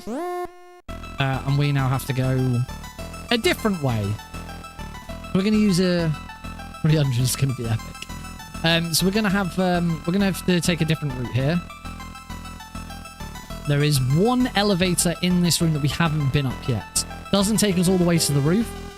There's going to be another trope. Here it is. So punch that. I'm going to take this elevator. Oh, 296. He's getting big. And he's growing up. Growing up big and strong. So yeah, this only takes us to floor 10. Here on floor 10, we need the plastic explosives to get through this wall. Take an alert here. That's absolutely fine. It doesn't cost us any time. It takes us longer to wait. And now we are going to get a mandatory alert ready for the tower climb. We have a very, very long tower climb. How big will be too big? I've seen it at 1,000, and it's pretty big. Eventually, we will just have to reset it. Or maybe introduce a second one. I don't know. When we get to the point where it's like, this can't go on, I'll figure out what to do next.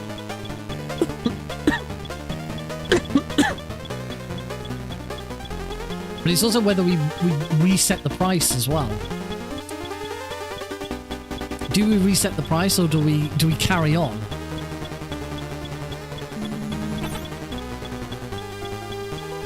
I mean, I'm tempted to just keep going. Just like, yeah, we've hit 1,000. What happens at 2,000? What happens when Eli is just the screen? We'll find out when we get there.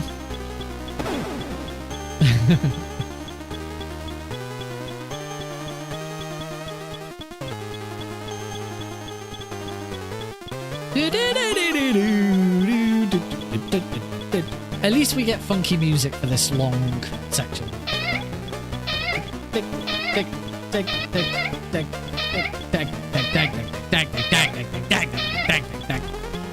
Grab some ammo. Gonna be a couple of opportunities to grab ammo. It's a good opportunity to get it. We do need it later. We are actually going to use the gun again. So far, we've only used the gun for Black Ninja, if I recall. I haven't had to use the gun for any other bosses. Only Black Ninja. Black Ninja and some rats. That's it. It's the only things we use the gun for.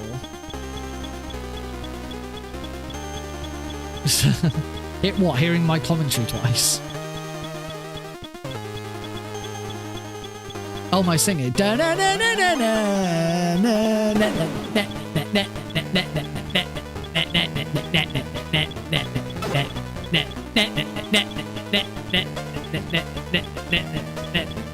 I'm not in time at all. There we go. We are through. We distract that guard with that.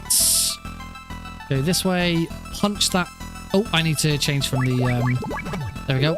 Distract that guard with that. We don't want to distract the guard with the spider web there because it doesn't really work. Oh, I was too slow. That's unfortunate.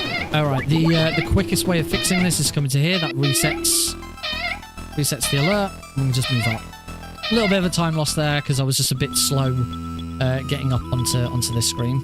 We're now going to go for a glide. But we have to wait for the wind to be correct. We'll know when the wind is correct because Snake will take a puff from his cigarettes. There we go. We can go. We move over to building... Well, I say building 3. It's more like island 3. Lego Island 3. No, just Island 3. There wasn't a Lego Island 3, was there? I used to have Lego Island 2 on the Game Boy Color, and I lost it. I lost my copy of it whilst on holiday at Cheddar Gorge. That's not to say I lost it in Cheddar Gorge. I'm not saying if you can go wandering around Cheddar Gorge, there's just a copy, there's a copy of Lego Island 2 just sat there next to Cheddar Man. I think I left it in the hotel. Or it fell out of the car at one point or something, I don't know. Anyway, back to Metal Gear. So we want some grenades now, and card 7. Gonna fight our next boss, Jungle Evil. Jungle Evil is one boss that actually does have some RNG. It's not too difficult to deal with, but it is a bit annoying. Here he is. So he's gonna drop down into the long grass, come up and shoot us. And every time he pops up, I'm gonna throw a grenade at him. I'm gonna try and stay here.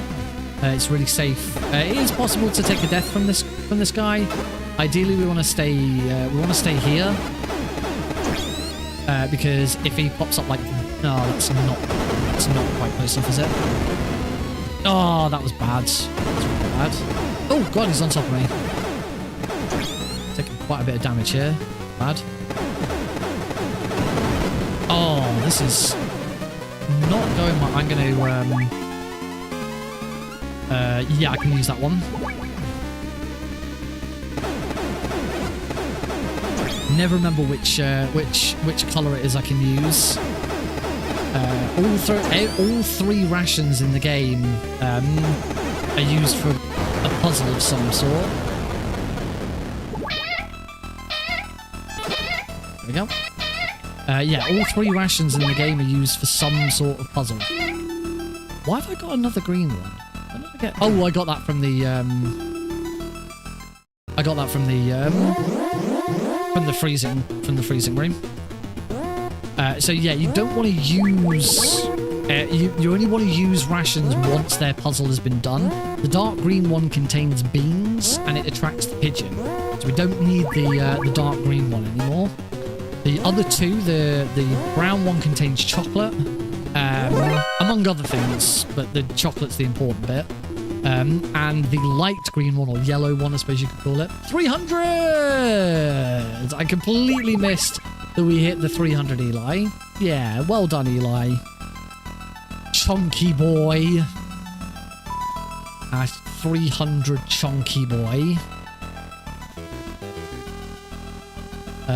This room can do one. I hate this room. It is just quicker to just take the alert and just move. Over here, shouldn't get an alert from that guy. There is another chocolate ration in there. We don't need it because I grabbed one right at the start of the game. Remember the very like third screen of the game, I ran into a truck and picked up a chocolate ration. That was it. That's our third chocolate ration. We now have all 3. And you might think, why didn't you just grab the truck? If you need 3, why didn't you grab the chocolate ration from the truck? Because that one was further away and took longer. Because as soon as we move on to this screen, we trigger the egg to start hatching. We have to wait anyway. So waiting for that, running around there doesn't cost us any time because we're just sat here waiting for this egg.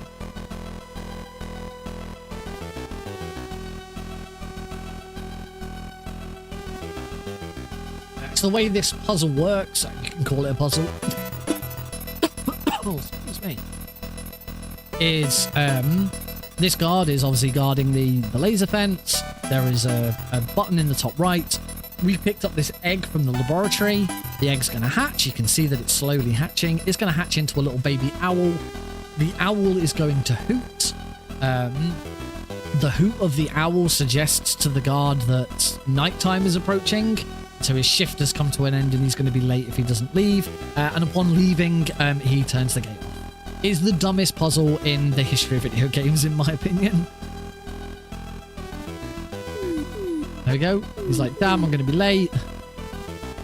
Better switch off the fence for some reason. Like, you finished your post. Why do you now also have to switch the why do you now also have to switch the fence off? Surely you'd leave it on, because otherwise anyone could just get home. Particularly if you're not guarding it. You're no longer guarding it. Let's get around this bulldozer thingy. Going to be quite quick here to try and avoid alert. I won't avoid. Oh, just. Oh, I didn't think I was going to get that. That saves us just a little bit of time. Punch that guy. Punch the elevator. Should be able to get in here before that guy turns around. That's a nice little time save. Now we go down and fight Night Fight. Night Fight is a fairly simple boss. Might need to grab some more grenades at some point, though. Luckily, Night Fight, he does have RNG, but we can manipulate him. All we got to do is go and stand here and throw grenades. Stand here. There we go. I wasn't quite far enough forwards. So he just moves into... There we go. And that's Night Fight. I've only got 12 grenades. I should probably grab some more before the Metal Gear fight. So now we use the next ration. This ration has chocolate in it, and for some reason, chocolate dissolves acid. There we go. Now you know. Upon dissolving the third pot of acid, causes card 9 to spawn. Card 9 is all the way back in Jungle Evil's room. So we now have to go all the way back to Jungle Evil's room, grab card 9, and then come back again.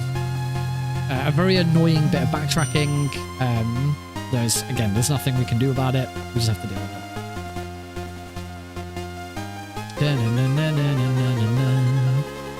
Can't remember how many grenades it is to kill Metal Gear.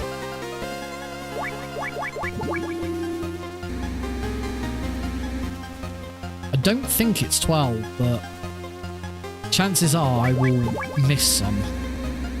I might be alright. Usually I'd have more grenades at this point, but I kind of screwed up a little bit with Jungle Evil and threw some that didn't land. And I threw a couple there with Night Fight that didn't land as well. There are actually, there's some, take an alert here because we're going to be taking an alert anyway. Because screw this room. There we go, picked up some spare grenades. Ideally, I didn't want to get spotted there because now I'm going to get an alert at the start of every single one of these rooms. And that just slows things down a little bit. Card 7. Into here. Go grab the card key. It's always in the same place. Hola. There we go. Card 9. And now we run back again. How you doing, Kydron? And now we make our way back home.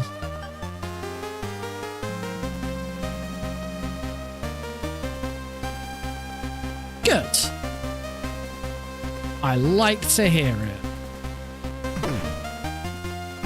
Yeah, no alerts. Oh, until that. That's fine. That's not problems. So taking alert from one of those security things is fine because you don't the game doesn't pause when you get the alert. Here we can just I need card 8. We'll just wait a second for that guard so we can punch him.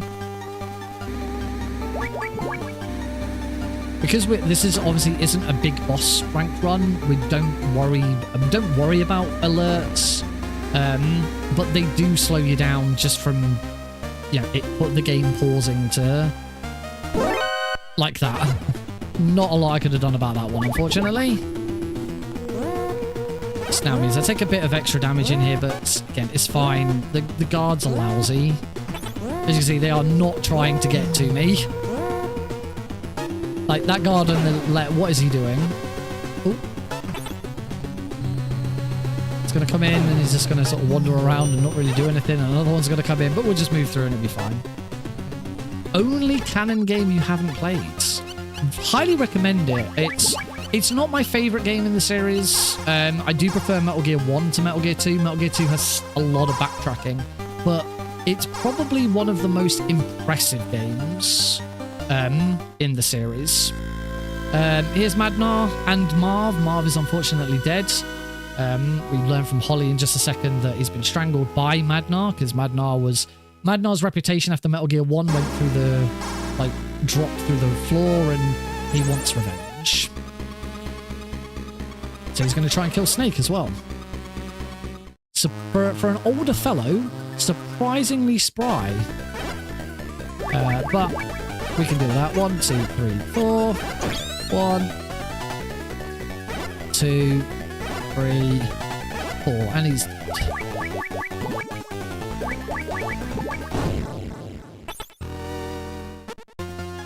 and now we get the final use of a ration. This ration contains cheese. The cheese attracts these killer rats. These are man-eating rats for some reason, and the ration forces them out of the hole. And that's the last use of the gun as well, so that we can crawl in and grab the MSX cartridge. Grab the MSX cartridge. Oh, I beat Madnar as well. Whoops.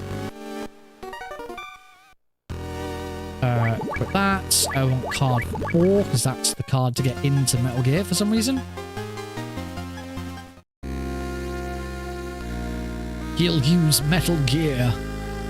One last gift for my daughter Ellen. I'll tell you how to destroy... You can't speed this up. How to destroy the new Metal Gear. Let's do this for Ellen. You can actually find Ellen in Metal Gear 1.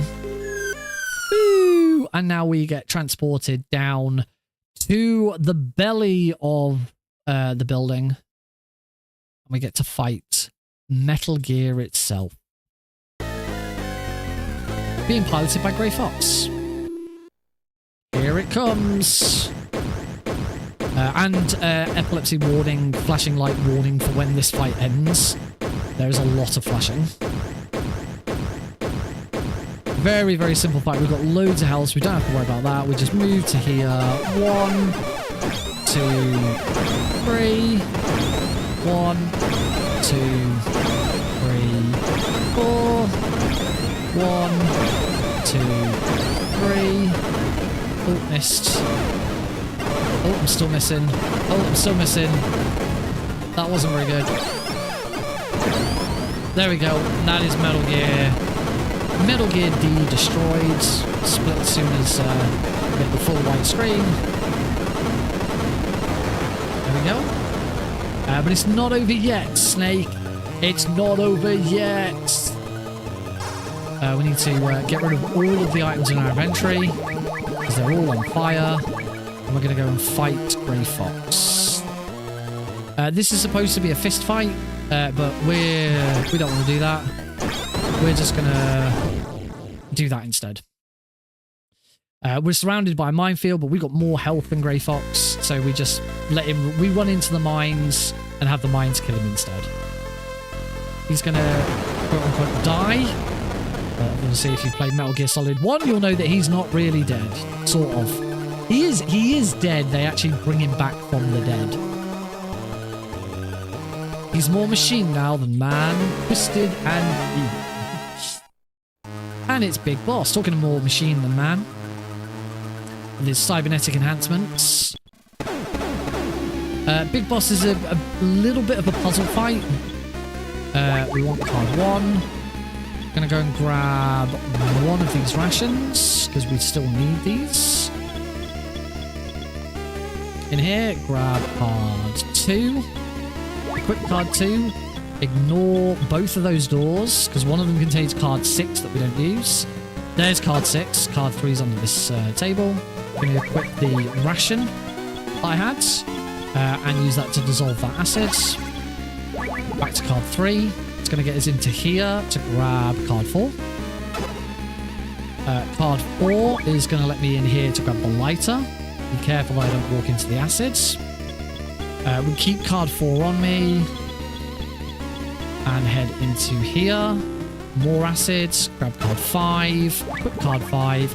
Card 5 gets me into the last room, the one that was in front of the acid that I dissolved. And that's going to grab me the aerosol can. Grab the aerosol can. With that, we can now craft a makeshift flamethrower, which we're going to use to beat Big Boss. If he stands still.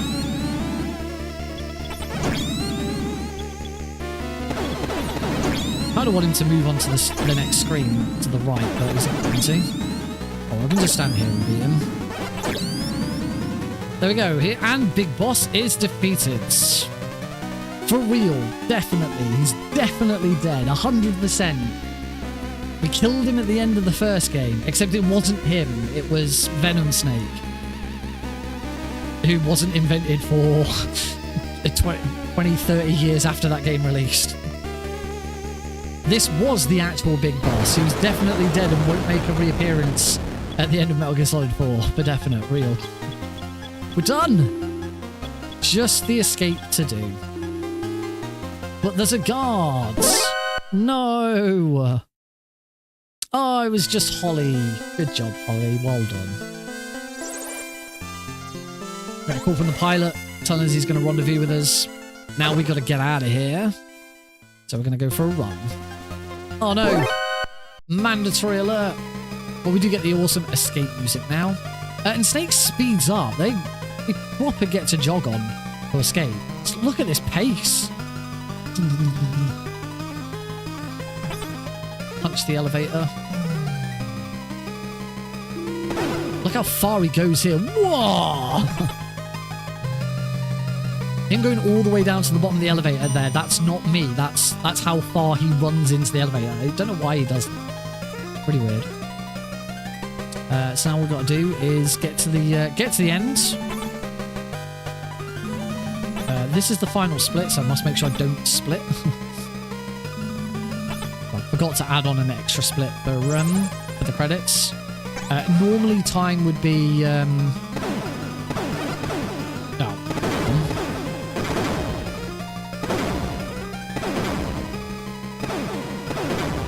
He moves so fast here, this is difficult.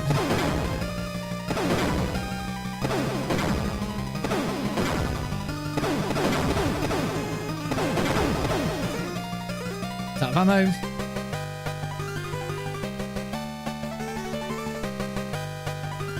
We're gonna get surrounded by more guards, and then pew pew pew pew pew pew pew pew pew pew pew.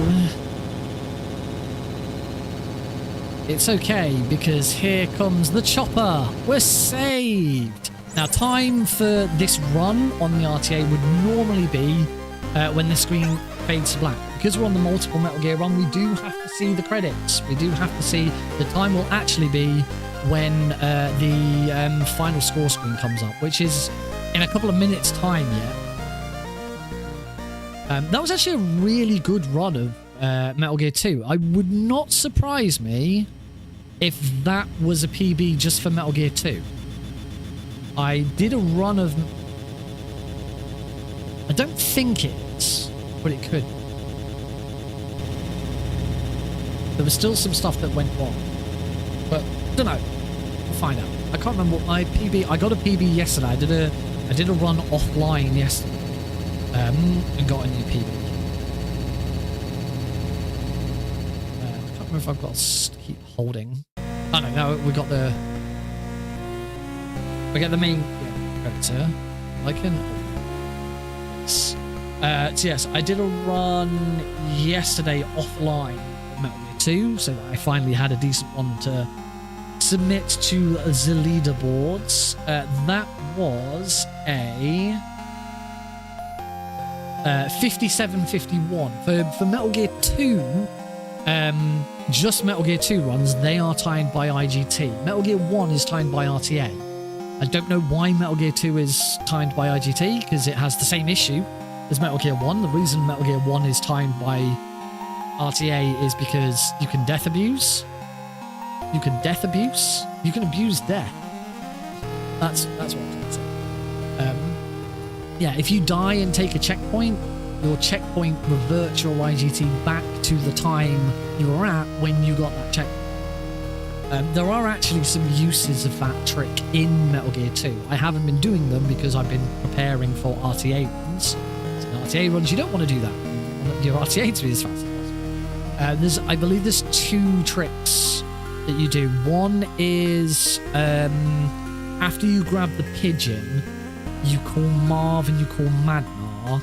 You then take a death, and that sends you back to... The checkpoint is before you've made those calls, but the story flag has already progressed so that you've already made them. So it cuts out... Your IGT loses having to make those phone calls. And there's one other, but I can't remember what it is. I never really did them because I was always more interested in RTA time. Good. Oh,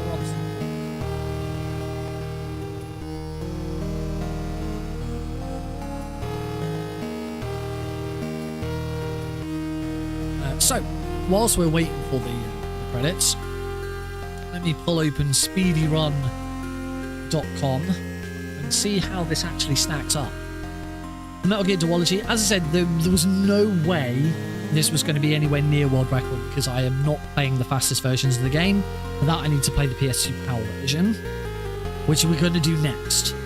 I can tell you that even this run doesn't look like it's going to be last. Why didn't you play this butt-to-butt? What, instead of face-to-face, play the butt-to-butt? Because face-to-face... No, not face-to-face. I didn't play face-to-face, I played back-to-back. Yeah, even this run, depending on how long the credits go on for, would not be last place. There are only 3 runs on the leaderboard. And the third run was also done on the NTSC version, which is why it's so slow. It's 1:35:28 by Hammertex. So this might beat that, but I don't know. We have got a game swap of 7 seconds to eliminate. I do believe I'd still need to hold X here. Yes. The credits aren't over yet. We still have the character credits. I think this is going to beat Hammertet's run of 1:35. The credits from here on are only another couple of minutes. I think. Yeah. But just to give you an idea of the difference between Hammertet's a very good runner, so I don't doubt that his 135 is pretty good. This has been okay as well. I don't know if the PS3 is slower than this, and that's why, or whatever. But whilst we're looking at a around 135, Hammertet's one was 135. The world record is 112.59. I say that is 90% of that time gain is through playing the PS2 PAL version. The other 10% is being good at runs and actually getting good runs. I don't expect to get world record. I am not good enough at these games to do that. But second place is a 116. I think I could probably do that. I reckon I could get 116. We've got to see the end of this one first.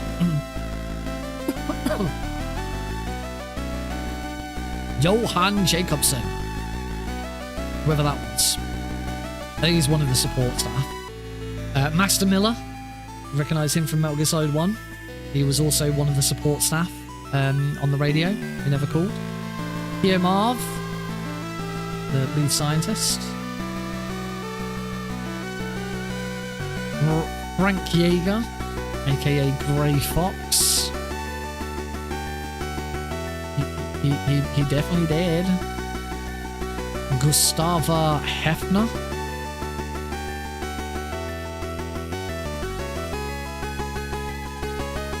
Big Boss. And Hind D.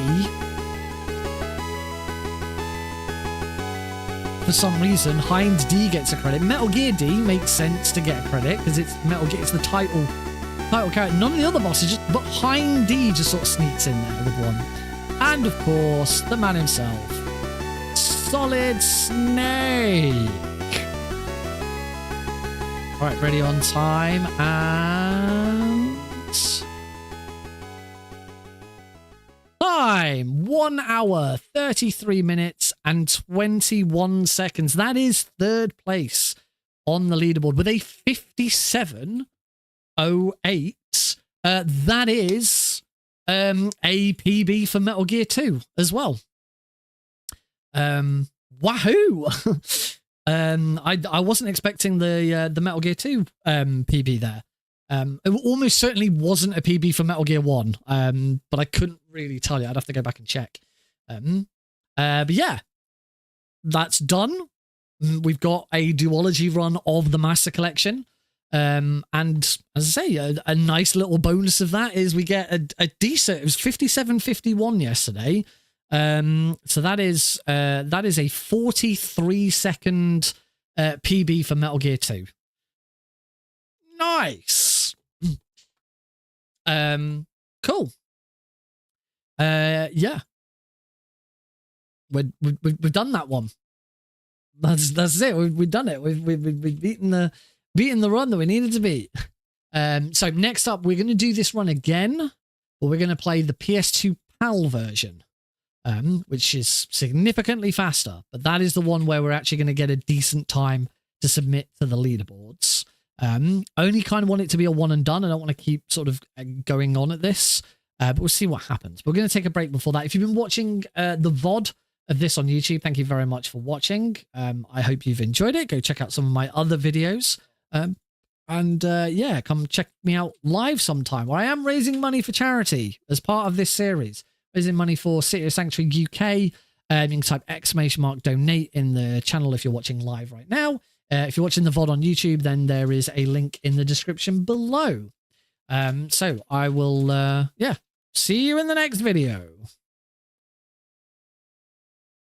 It's a nice way to finish the VOD. And for the rest of you who are actually here live, I'll see you after this short break.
Alright, welcome back, folks.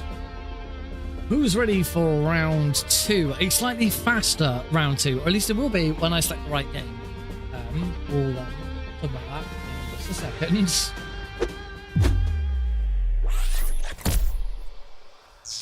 second. Welcome back, everybody. Thank you for your patience whilst I set up the next run. We've moved over to the PS2 emulator for this. However, I've realised that I have set this up with the Japanese version of the game, which is still at NTSC and not PS2 PAL. So I do now need to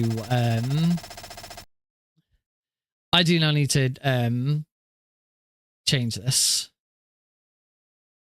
Shut down and load Metal Gear Solid. I need to make sure I'm playing the European version. Yes, I am indeed an idiot. Metal Gear Solid 2 PAL. There we go.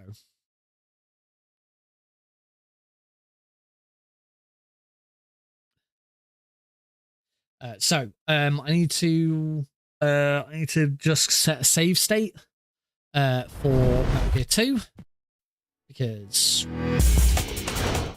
so this is the subsistence. This is Metal Gear Solid 3 subsistence. This 2 persistence. This is what we're going to be running on. So I'm going to immediately open up Metal Gear 2 first.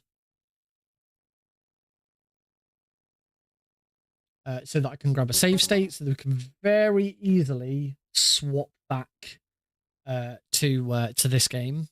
So I'm going to go to Game Start, hover it on Easy, and save state to slot 1. You can't see that because it's off to the side. And now reset. So now at the end of the run, all I've got to do is hit F3 and it'll bring that. We'll go straight to Metal Gear 2, which is absolutely fine. We're allowed to use save states to swap between games because the game swap time doesn't count. That's in fact, the swapping using save states on the emulator is the reason, or one of the main reasons that it was decided to remove the game swap from the final time. Because I argued it. I said, if you don't remove it, then I'm just going to do this instead. Which, if I'm going to do this, you might as well just let me use the save state. So we are ready with Metal Gear 1 now. Let's swappy on over to our big scene. Right, here we go. Hope I've redone the auto splitter, so hopefully it works. I've also added some extra splits in, so that but you can see that there's an extra split on roof because there was apparently there was a split missing. But I've also added in extra splits so that when the game ends, the normal time that the game would end, we have a split for the credits because I think that works better. So game start. I've got to remember it's circle this time to skip all the dialogue in Metal Gear, which is fine. In Metal Gear 2, it's circle for both versions. It's only Metal Gear 1 where they changed it. And Eli for good luck, and we get started in 3, 2, 1. Oh, I haven't actually started the auto. Oh, are you working? Bear with me a second.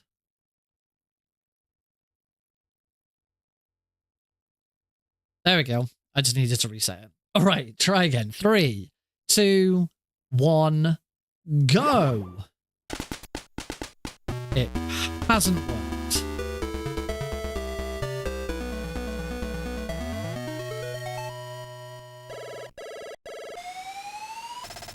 I don't understand why that didn't.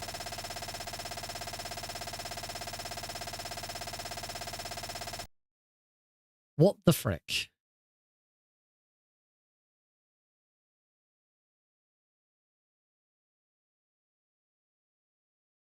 No, I do not know.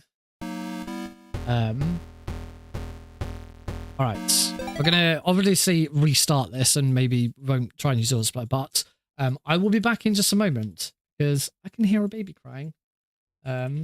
Yes, we will be right. But I'm gonna go to the break screen. But don't worry, we won't be having adverts and all of that. I will be right back though.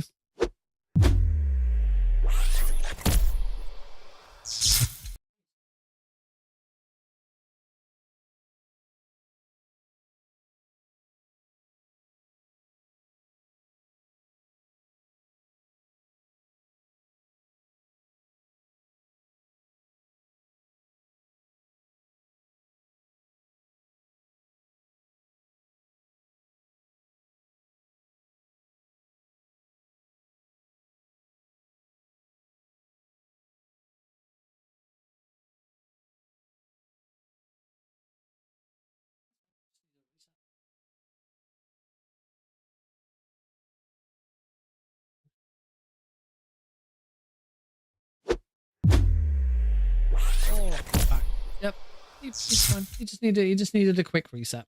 So that was good timing. Actually, he couldn't have timed that better. Right. So why didn't this work? Threshold of 98?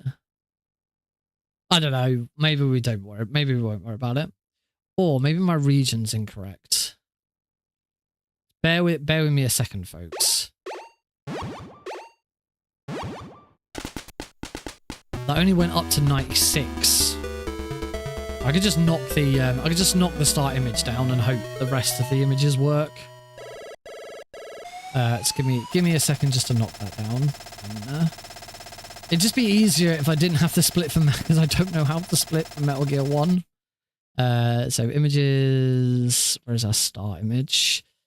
Start image would take that down to 95 as 96 was hit.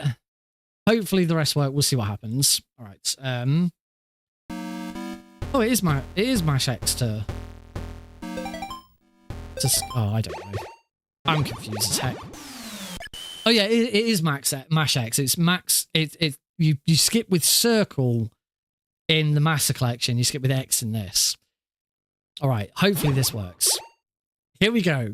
Metal Gear Duology on PS2 PAL, so the faster version, starting in hopefully 3, 2, 1, go. I don't. It didn't. What the fuck? It didn't split. Have I got? Oh, have I got?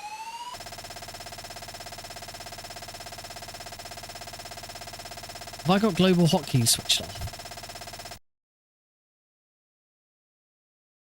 No, global hotkeys is switched on. I don't understand why this isn't. Why this isn't working.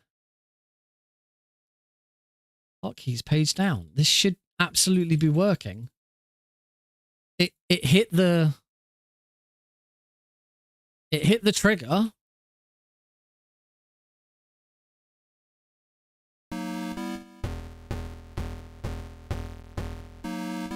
I don't understand what's going on. I really don't want to have to. There we go. See, it worked that time. It worked that time when I reset. All right, let's try this again. Here we go.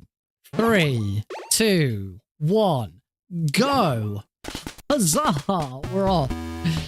Metal Gear Duologies. This is Metal Gear 1 and Metal Gear 2 back to back, being ran on the PS2 PAL version. Metal Gear Solid 3 Subsistence. Here we go. Right, so we have the game is significantly sped up for this version of the run. Because we're playing the PS2 PAL version. The PAL version runs slower than the NTSC version because it only runs at 50 FPS rather than the NTSC version 60 FPS. To compensate for that, when the game was ported, the developers of the port sped the game speed up. They didn't speed the music up or the sound effects, they just sped the game speed up, and in doing so over cranked it. As a result, the PAL 50 FPS version runs faster. This applies to both Metal Gear and Metal Gear 2 Solid Snake. So this will be significant. We should see gold splits across the board here, assuming all the splits will work. There we go. We're still running against the same splits we ran with the NTSC version, with the Master Collection. As I say, we should see gold splits across the boards, because every single split should automatically be faster.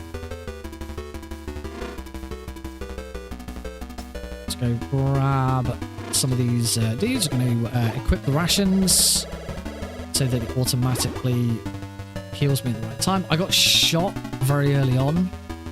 I'm just going to let that go. That's already 2 rations. I'm going to need spare rations later on.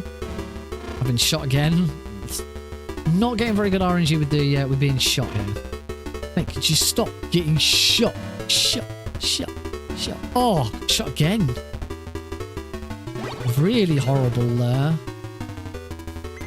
shot RNG.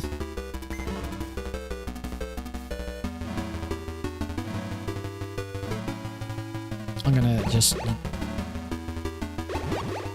use a ration. Dun, dun, dun, dun, dun. But remember that it's now circle instead of X to use items. Oh, shot again.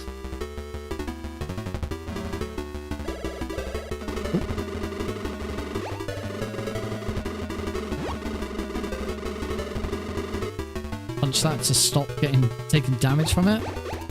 Card 1 gets me into here, and we got our next prisoner of war. We need all these prisoners of war. It's a mandatory thing. We cannot get the rocket launcher later on if we haven't rescued all of the prisoners of war. Card 2 here. Shot again.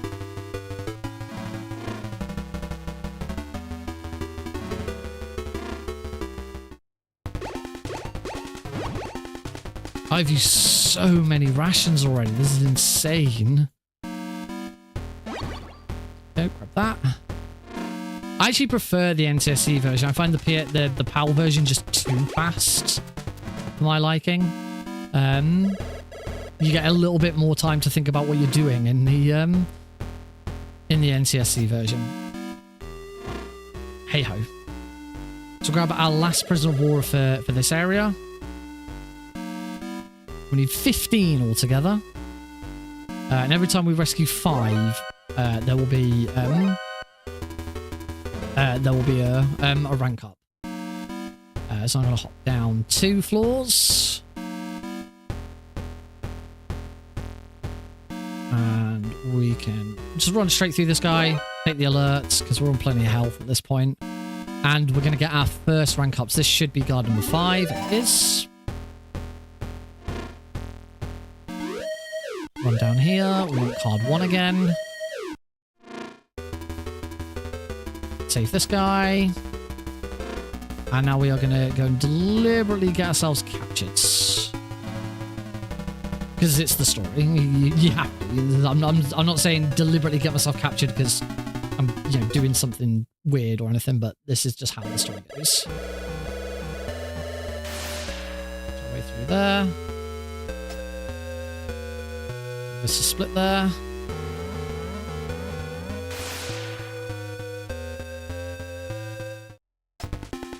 The auto split hasn't moved on when I moved on myself. Get rid of that. 1. I think it's 5. 2. 3, 4, yeah, 5 will get me to 30. 5. Trap here.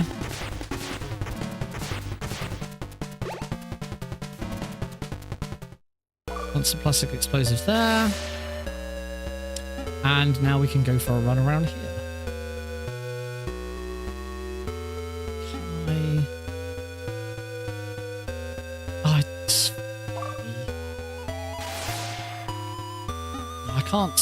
I can't skip the image without skipping.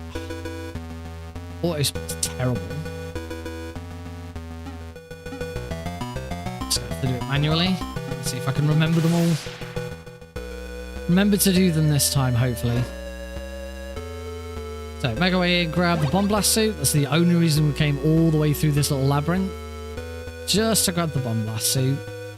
Yeah, fun. Now we're going to run all the way down here. All the way around here. Here. Back, basically back the way we came in a really long circuit. Do, do, do, do, do. Do, do, do, do, do. Plant one there. Blammo. Grab the soldier's uniform. It's very important that you get that. I quite often forget to grab the soldier's uniform there. I've got way too low health for the hindy. I've also got bits to do. Oh, split. Let's see if I can remember to split now. Let's go this way.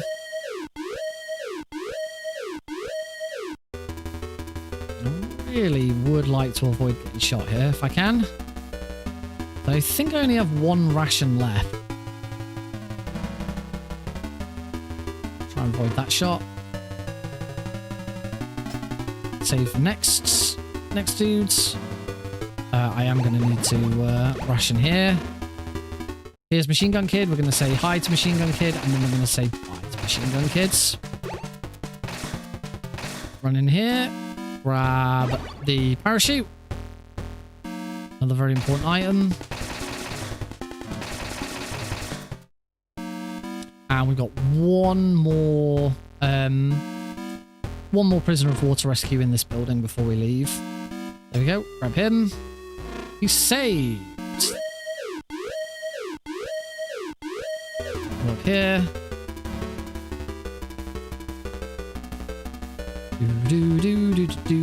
Please don't shoot me.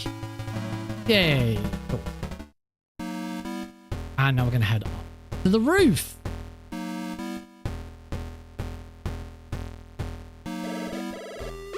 Equip the bomb blast suit and the grenade. Ah. Good.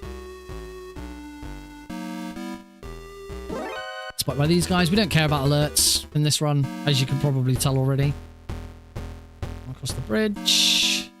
I'm going to go fight the Hindy. Don't worry about them. Take one hit from the Hindy, but that should be fine. We just stand still now.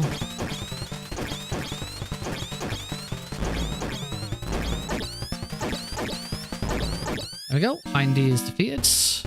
Equip the parachute now, because we are going to go off the edge there and start heading towards building 2. We're still at building 1, but we are now about to leave building 1. Run down here. Up into this truck and grab card 4. Need card 4 straight away, so we'll have that out. Some damage from that. It's fine. And we're going to go and rescue Prisoner of War number 10. So this is going to be a rank up. Rank up from this guy.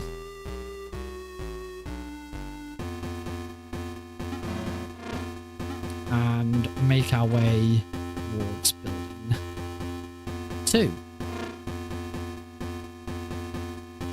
Run through the little. Took a blast from a mine there. There's going to be a truck here with rations in it. You normally only grab 1, but because I've got 0, because I've had very bad luck with them being shot, I'm going to grab 2 to play it safe. Oh, and get back out again. Got the tank skip. Tap skip is nice and easy. We just run up towards it, punch to slow us down, we take damage, and that's the tank. We now want the soldier's uniform. It's going to grant us access into here.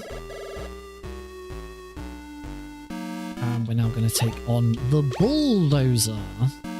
Very, very easy boss, bulldozer. As long as we're in the right position. 2. 1, 2. Oh, damn it. I miscounted my shot. Luckily, bulldozer is not a very punishing death if that happens.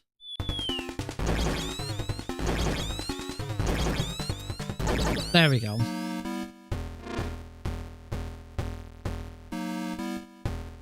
My splits are all over the place here.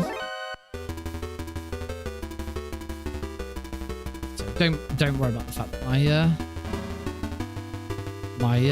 splits, I'm like counting down. Around the back of this guy. Take the alert here.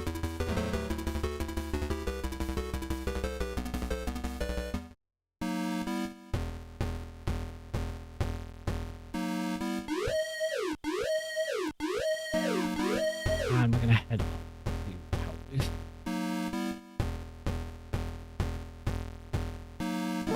On Hell Roof, we automatically get an alert. There's nothing we can do about that. The whole point, that's why it's called Hell Roof.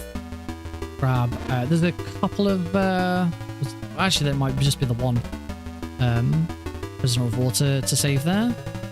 Just going to make our way through, try to avoid getting shot if I can. But I've got rations, so I'm okay. Card 4. Here we go.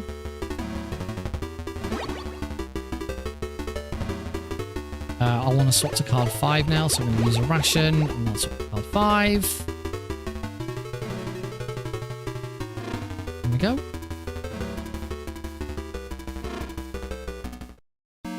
And done. There we go. Splits have kind of fixed themselves a little bit.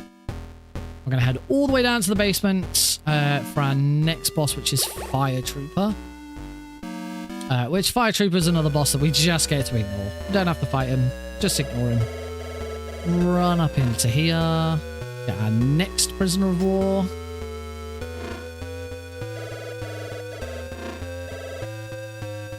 There's a gas chamber in here.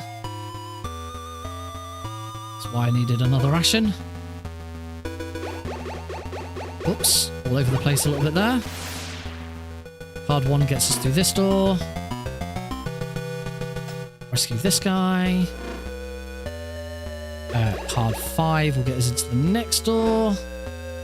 Ignore that Dr. Magnar imposter. Card key. It's card 6. That gets us out this door and in this door. I do need to be a bit careful. I'm a bit low on health, so don't get hit by his flames. Just get hit by him. And we ignore Fire Trooper. Moving on. We now want to go and get the rocket launcher. Move all the way down here. In this room, I'm going to play this safe and go all the way around here. Because by doing that, I won't get hit by the Brad. Ooh, wasn't expecting that. Save this guy. And back in here. And then back in here. Swap to card 3. Punch that guy. And this should be a rank up. Perfect. 120.48. I actually checked the code this time. 120.48. Navigate to 120.48. That's Jennifer. She has now deposited a handy dandy rocket launcher for us in this room. That is why we need to be rank 4. Well, there's 2 reasons to be rank 4. That's the first reason to be rank 4. Unfortunately, we don't have any ammo for this rocket launcher. Luckily, we can be a bit sneaky with getting some ammo. We're gonna do the death abuse. So we go into this elevator. Elevators always act as checkpoints. And now we're going to death abuse. So all we do is restart, run back in, and take another death. Keep doing this over and over again. Do this 5 times, and we'll hear a little jingle. And when we hear that jingle, that is the game sort of taking pity on us for dying so many times. It's going to give us 24 rations and full ammo of every weapon that we currently have. One more. That should be it. There we go.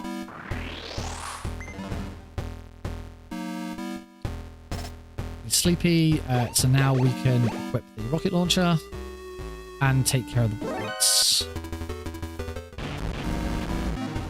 It's 1. It's 2. So that's the Brad's taken care of. Card 2 gets us through this door. We want to call Jennifer again, because she's now going to open this door. So this is the second of 3 reasons to get rank 4. Jennifer won't open this door if you're not rank 4. Grab the compass. Compass gets through the deserts. So the thing with this game is very much a game of do this, then get this so that you can do this, so that you can do this, so that you can do that and the other. Want card 5 again. Because now we're going to go back to the elevator we did the death abuse on, but we're actually going to use it this time. He's sleepy again, so just leave him alone. Wait for those. Up we go. And down just the one. Because next comes the scuba skip. Move into here. So we are back at the start of building 2. You might remember or recall the what this looked like. Oh, wrong way. We're going to do the scuba skip. So this is the other reason to be rank 4. On easy difficulty only, Snake at absolute full health whilst on rank 4 can survive this without the scuba gear. Only just literally one tick off death.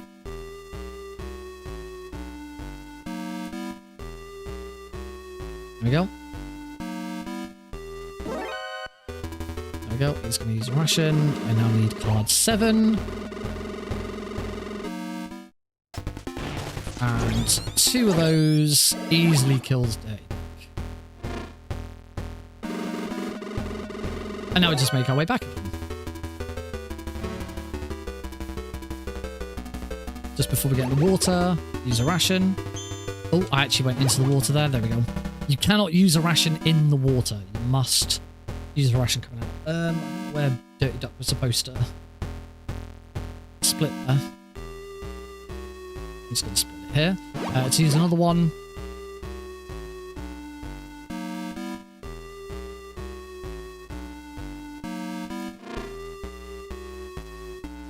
Into the desert. We can equip the compass. My splits are again all a bit all over the place. Not quite sure what some of these are supposed to be. Moving up. Doesn't matter that we've been poisoned by these scorpions. Take an alert here. Want card 7 to get into this building. Plastic explosive to get through this door. Oh, done with that. Oh, I thought you could make that. Apparently not. All right. Luckily, we're not gone back too far. Don't know if I made a. I must have made a mess of that. Just play it safe.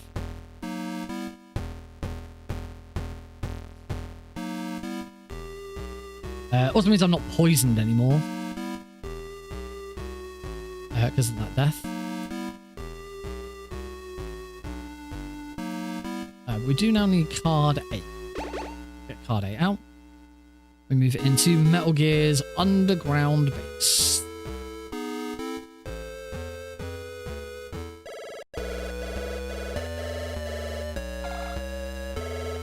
Cameras here, no problem, as long as you keep moving.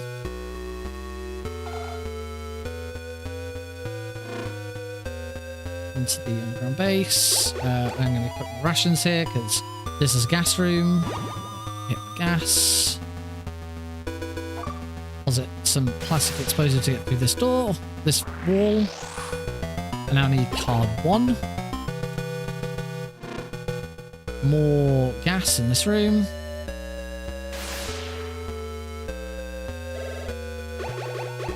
We can now just keep on the and we fight Metal Gear Rex. It's right first. Right, left, right, left, left, right, left, left, right, right, left, right, left, right, right. I actually remembered it this time. I made a bit of a meal of it last time. So that's the TX-55 beaten. Go fight Big Boss. Big Boss is nice and easy. We just run to here and 1, 2, 3, 4, and he's dead. On to ladder choice. And that's Metal Gear. As you can see, even with a couple of deaths, I'm still 2 minutes ahead of my time from the NTSC version.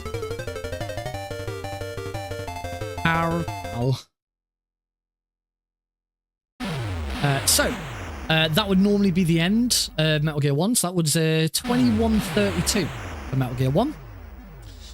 But we still have the credits to watch. For the multiple Metal Gear runs, you have to see through the credits to see the score screen. So the RTA for this game ends at the score screen. So we're just going to sit through a couple of minutes of credits, and then we move straight on to Metal Gear 2.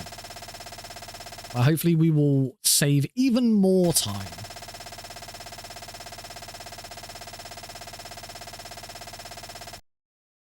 Some of those splits in Metal Gear 1 are confusing. Like Dirty Duck and Building 2, I'm not quite sure what they're supposed to be.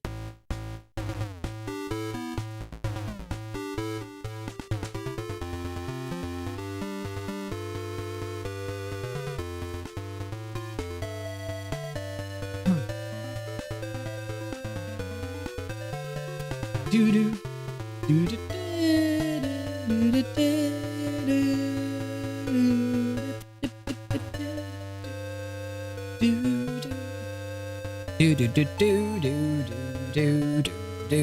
do Oh, one down, one to go. And I say one down, one to go. We talked about this earlier. It's kind of a 30-70 split. Metal Gear takes up about 30% of the duo run, and Metal Gear 2 takes up the other 70% of the duo run.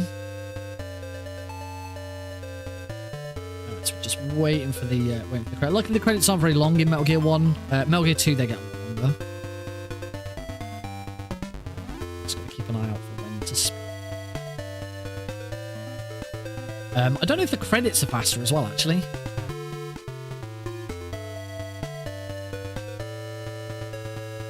Can't really tell because we've added an extra split. One would assume the credits are faster in Metal Gear 2 and Metal Gear 1. If the credits are faster in Metal Gear 2, that's a massive time save just for credits.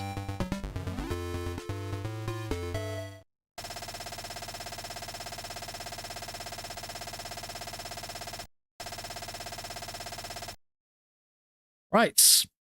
It's the first one done. 2027 on the IGT. We can immediately 3, 2, 1, go. We move straight on to Metal Gear 2.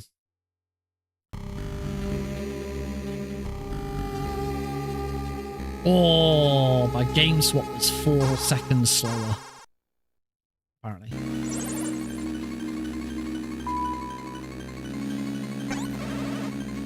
It's the same again. The game is running faster. I don't think I've ever actually ran this version of the game before. When I learned the game, or actually no, sorry, other way around. When I first learned, I'm pretty sure when I first learned Metal Gear 2, I only ran this version. I never actually did the NTSC version. I could be wrong. Punch that wall. Keep that guard there. Try and get to him before he turns. There we go. Punch that wall. That guard out of my way. Oh, what? Okay. Never mind. Not a big problem. Hopefully. A pistol. Means we lose the manipulation for Black Ninja. You need to get to Black Ninja without an alert in order to manipulate him. Oh well. Right, let's go for a run. Of course, the nice thing about, because we're running the PS2 PAL version and it is faster, it means really annoying things like waiting for elevators and Green Beret are significantly faster.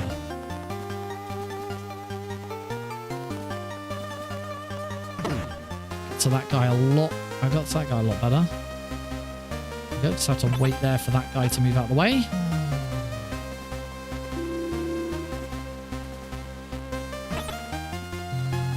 Up to floor 2.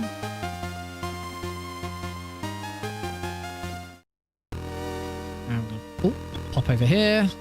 Grab keycard 1. Scrap that guy. And head up to floor 3. We do now need to equip some stuff. Got our pistol ready for Black Ninja and keycard 1 to actually get to Black Ninja.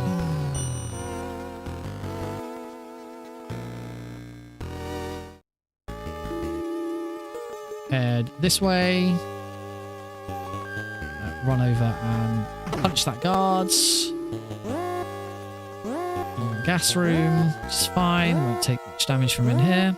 And we can go and fight the first boss. It's not Madnar.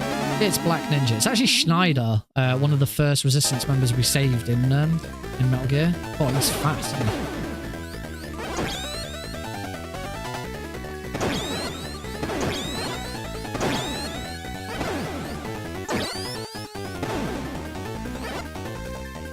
There we go, and he's dead. That was, I was a bit worried there. What? I go 20 seconds faster. That whole section, apparently. Right, let's get out of here.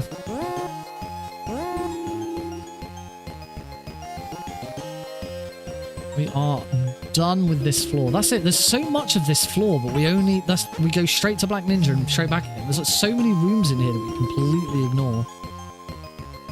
Right, we're gonna head down to Green Beret. I'll say at least it's a little bit faster on the PAL version, but it's still not a lot happens. Just wait for that guy to come to there. Go down here. Punch. Distract that guy. Go to here. Punch. And then we are going to deliberately take an alert here to move Green Beret closer to the exit. Nice little manipulation here. Run up. Give that guy a little tap. Top to the key, to the level 2 card key, and there's Green Beret on his way out. Seconds. There we go. Right. And now we get to just follow Green Beret around. I don't know why I'm waiting there. Let's wait there. What? Do do do do do do do do do. Do do do do do do do do do do do do do. Do do do do do do do do do do do. No, this is not Cat Jam. This is the complete opposite of Cat Jam. I hate this section. I hate this piece of music. I hate the idea of this. It just sucks. Snake is a bloody mercenary. Like, special forces, foxhound. You know, I'm pretty sure he could find his way through a freaking jungle. I just gotta go north. Let's go up. Yeah, go right now. No. I can't actually remember what happens if you go though. I think, if I remember correctly, you go onto a version of the screen where the path is blocked.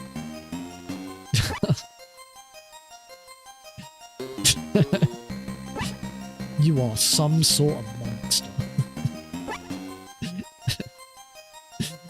That is very mean. You're not a monster. You got problems. Why is it just 10 seconds of the same bit of music? It's so bad.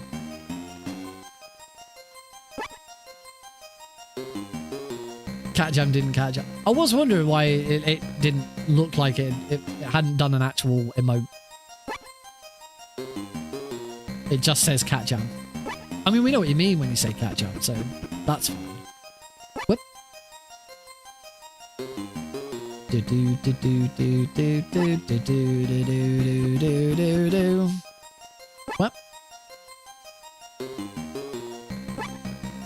Going back to the PS2 version, though, I do have a better appreciation of how much nicer the Master Collection does look.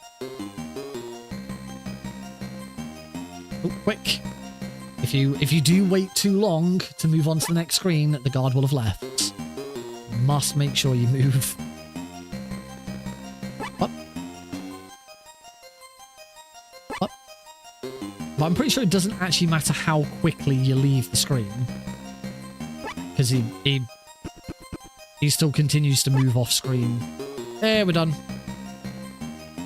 Punch. 1, 2, 3. Oh, it's circle now to call. Stupid differences between PS2 and you. Right, that's it. That's the whole reason we went over there was to call Magnar. God, I hate this section. So bad. Let's go get some mines so that we can... Oh, I've gone the wrong way. Very, very wrong way. Whoops.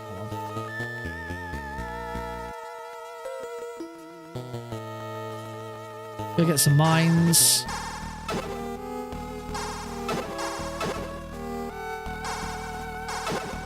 I think I've only got 4. Oh no, I've got 5. You want 5.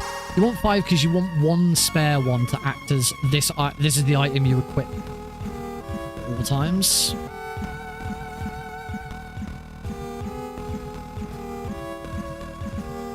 Ah, I was doing so well.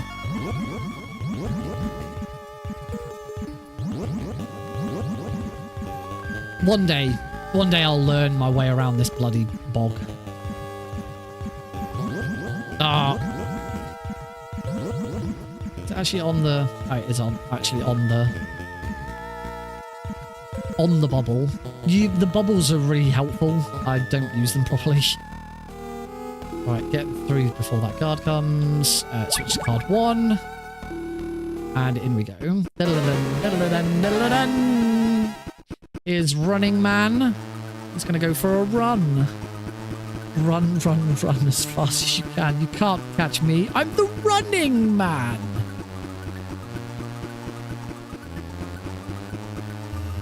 Now he's going to go for a run.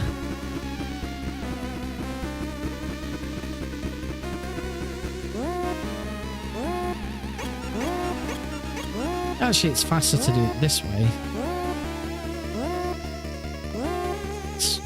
1, 2, 3, 4. The only thing is, if you do it that way, he ends up here instead. I suppose you still got to move around and what happens anyway. Grab card 2. Card 3, even. Yeah, card 3. And now we can go and get the stinger. After we've got back through the... Oh, I didn't get spotted by the guard. Nice. After we get back through the log. No! I wonder if I can do it. I wonder if I can get all the way through on the way back without going in. Ah, no, almost straight away. Nope. No. No. Hate it. I hate it so much. Ah. Oh, I was not far off. There we go. Right, now we can go and grab the stinger so that we can defeat the hindy. We come back to here, down, into here. We do need card 3 out, so we'll get card 3 out. Down. Under the table. Punch just before we leave so that distracts those guards. I can get past them on the way back. Grab the stinger missiles.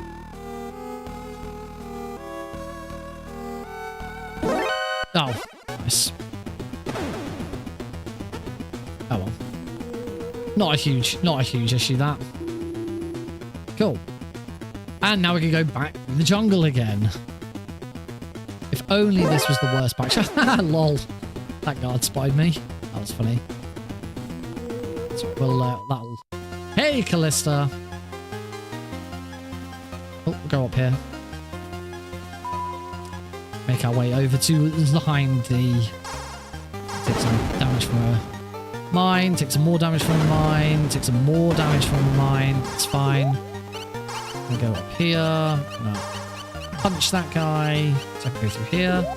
Punch that guy. That was fast. And get ready to fight the hindy. I'm doing alright. This is my second run of this evening. The first one was on the Master Collection. I actually got a PB for Metal Gear 2, which was nice. The Honda. The Honda D. I like it. It's going to move on to the next screen. Equip the stinger and blammo. 1, 2, 3. Perfect.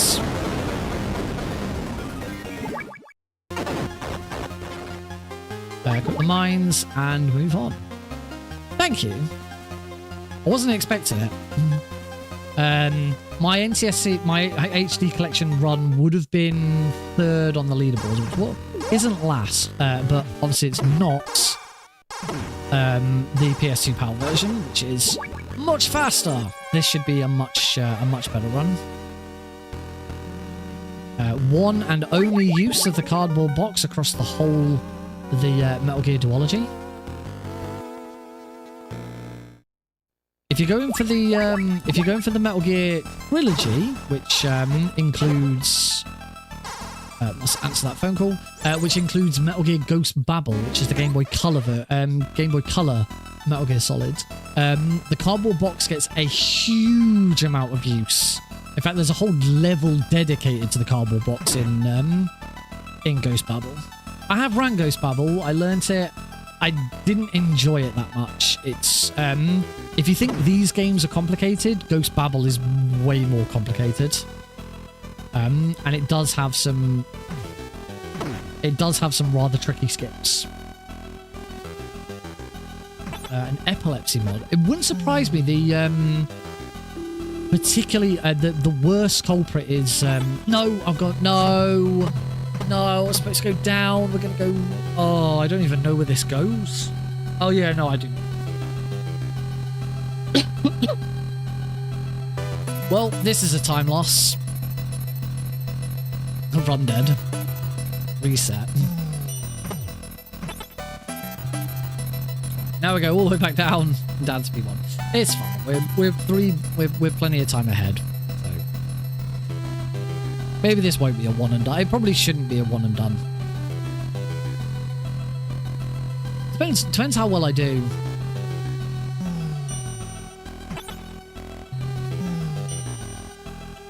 Into B1. And we're going to go meet up with Holly. First, we're going to grab some C4 so that we can actually get to Holly. We want card 1, and we also want C4. Reset PC. Here is Holly.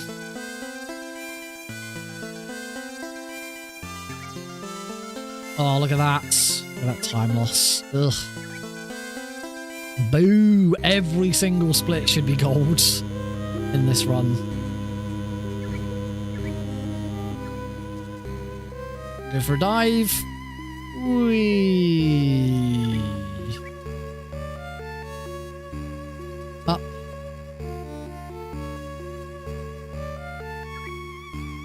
I do want to equip the mines and card 4.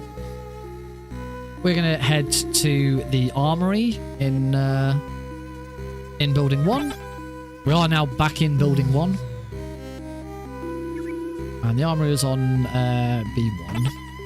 The one and only time we go to the armory is obviously, it's an armory. It's filled with lots of weapons. But we only ever need one, and that's the grenades, which we need card 2 to get in here. Then need card 4 again to get into the grenade room. Punch there. It's going to distract that guards. I was a little late getting into the room, so it wasn't quite in the position I wanted him to be in. Ah, he spotted me. Never mind. So, a very minor time loss, but obviously they all add up. The more alerts you have, the more they all add up and eventually get you. Don't turn around. Don't turn around. Oh, I got lucky there. Back down again. Go back down to P1. So we've got our grenades. We can go and fight Red Blaster now. I'm going to go the wrong way again. I did the exact same mistake in the first run.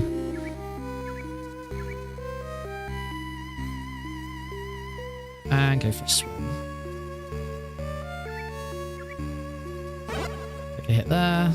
Into the ditch.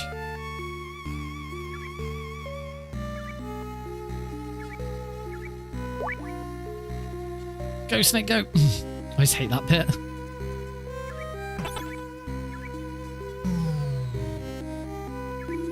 Cool, we can now go up and fight Red Blaster.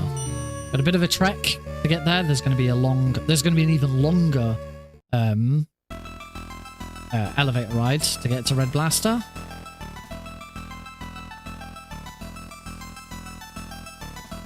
Make our way around the maze. So it's not really a maze, is it? It's a big windy corridor. Punch that button. And going up. A little bit of a wait to get up to Red Blaster's floor here.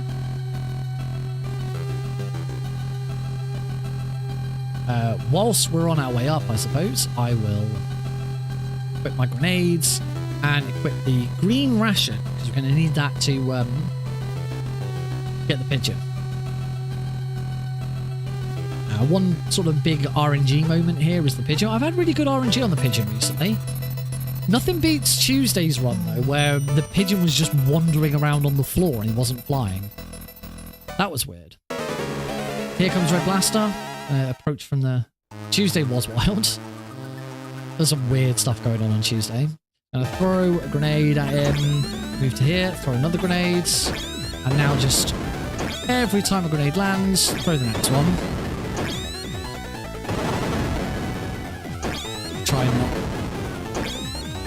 Try not to miss any.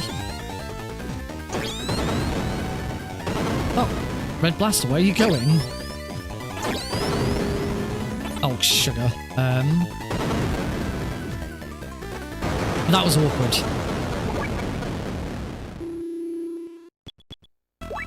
I mistimed my... Yeah, it just stood there. I will see it in a second. It's going to be flying.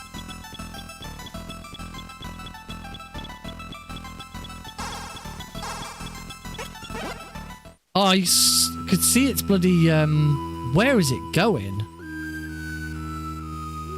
I've not seen it take that flight pattern before. Oh, it's going to be a bitch, isn't it? Oh, you're going to be a bitch. No. Bad RNG. Oh, this is terrible RNG. Come on. Yay, got him.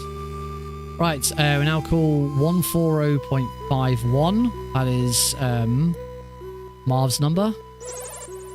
We can't understand Marv, so we're going to call Dr. Madnar. Like, what's he saying? Russian. He's speaking Russian. It was just Russian. It was really simple. It was Russian.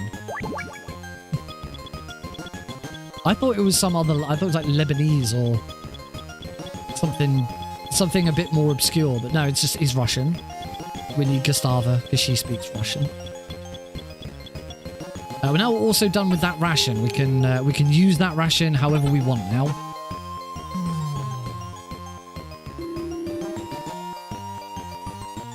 Back down the elevator we go. The next key card I'm going to need is card 4. I think. So we're going to head to building, back to building 1 and to floor 4 of building 1, which we didn't go to first time. Couldn't have gone to because we didn't have card 4. And that is where Gustava is hiding out. I just hope I get that building right. It's a big time save. It's a big time loss if you get it wrong. I got it right previously, so I'm hopeful I can do it again. Run around here. And back to the middle elevator. We're going to use the sewers again to take the shortcut back to building 1. Might be the last time, actually. I think every other time we go back to building 1 now, we go a different way.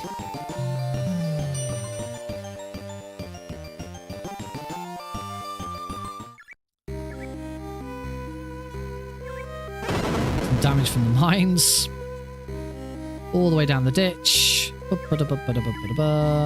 across. This side.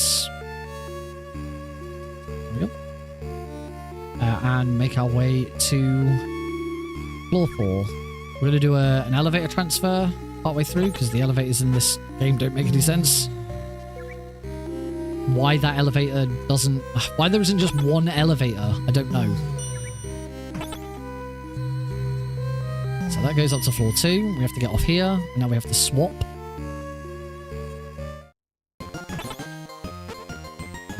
And then this elevator will take us up to floor 4. But as you'll see, when we get up to floor 4, there is space for the left elevator. I think. Pretty sure there is. Yeah. Why doesn't the elevator just... Oh, so weird. Quick, before the security system goes off. Yeah, we're good. I knew we'd be good. There's plenty... There's actually... It's a lot more lenient than it first seems. Move now.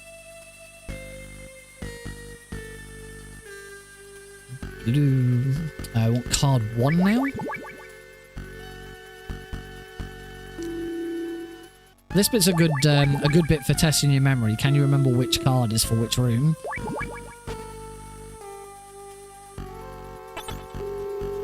In here. Card 3 sticks around for a little bit.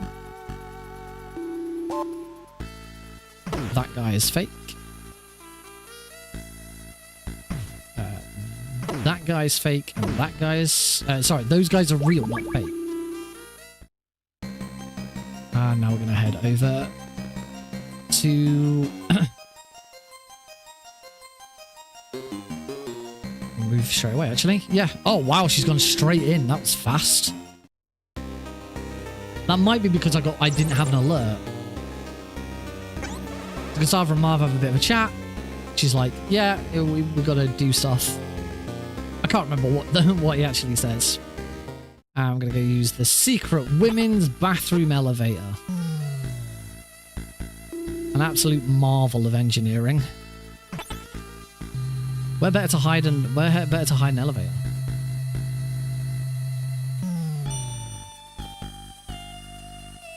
Down into the secret underground area that is patrolled by giant robot bulldozers for some reason.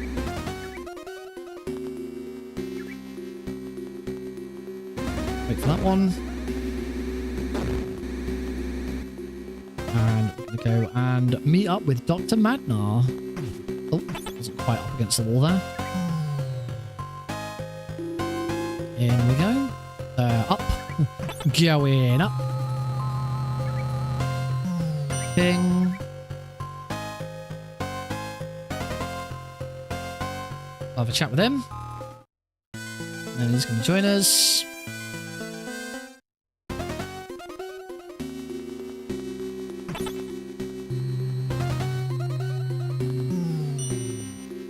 He also gave us card 5, which was very, very nice of him. Because we need card 5 to get through this door. Evening, Natals.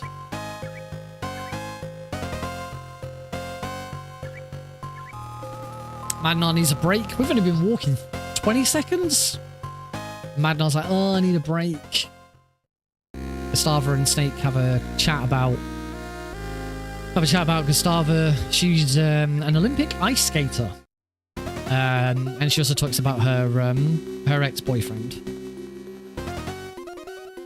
Who, yeah, definitely just some random person. It's definitely not Grey Fox. Going up here. I gotta remember which way. I gotta remember which way I'm supposed to be going here.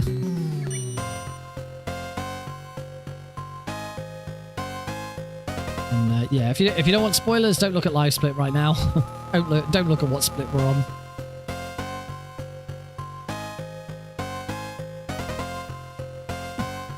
And we have this little cutscene which we cannot skip. We have to watch this one out, and you can't speed up the dialogue. Only thing you can do to speed up the dialogue is play this version of the game. Play the PS2 PAL version. Off he shuffles. Look at him shuffle. Do, do, do, do, do. Do, do, do, do, do, do. Oh no, Gustava! Who I did. Killed by her ex-boyfriend. Frank. She's not. It's alright, she's not dead. Oh, now she's dead. Yeah, Gustava and Grey Fox were lovers. And it's Grey Fox piloting the Metal Gear that just killed her. Grab some mines. Now we're going to go and get the glider. Got a nice long trek back to building 1. This is probably the longest backtrack of the run. It's a toss-up between this and going back for card 9. I think this is longer. Especially as we have more to do here. If I can select the right key card. Is one bad thing about the Metal Gear universe. Every character always seems to have some sort of relationship or is known by some other character. It's a very small world. The characters don't, you know, a new character comes along and it's like, oh, this is a new character that we've not seen before. It's like, oh, they actually have an affiliation with this character, or it was this character. It's, you kind of understand why for story purposes, but as I say, it does tend to make the world pretty small because, you know, you come across a new character and it's like, oh, well, they probably know somebody.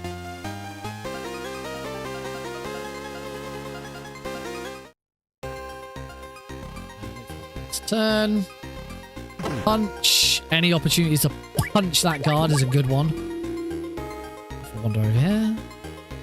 I still haven't actually worked out which guard I'm supposed to... It's not this guard that I'm supposed to distract. It's this guard that I'm supposed to distract. So I'm pretty sure I want to punch that and distract that guard now. We'll see what happens. Card 6. Yeah, some other sort of relationships you might not know about. And again, it makes the world seem a little bit small. Richard Ames from Metal Gear Solid 2. Is I don't think they were married. They might have just been, I think they were just partners. Yeah, Ames was in a relationship with Natasha Romanenko. Oh, it is the top guard. Oh, I'm confused now. I think it's mentioned in like in Metal Gear Solid 2's like extra bits. There's a book that Natasha wrote about the events of Shadow Moses. I think it's mentioned in there. It's actually more discussed in the novelization of Metal Gear Solid 1, which is awful. By the way, I have it. I've read it. It is awful. The guy who wrote it clearly had not played the game and had no idea what Snake's character was, because he writes Snake as this like edgy action hero, which just doesn't make sense. Yeah, it's not a good read. I'd recommend it. I'd give it a go. I'd still recommend giving it a read, but just go into it knowing that it's pretty bad writing. But the opening chapter of the novel actually goes into the relationship between Natasha and Ames. And I think Ames visits her looking for a favor or something. Oh, that guy was just in my way. That's okay. Not a problem. Well, this character wasn't this character you thought for yeah. Looking at you, big boss Venom Snake.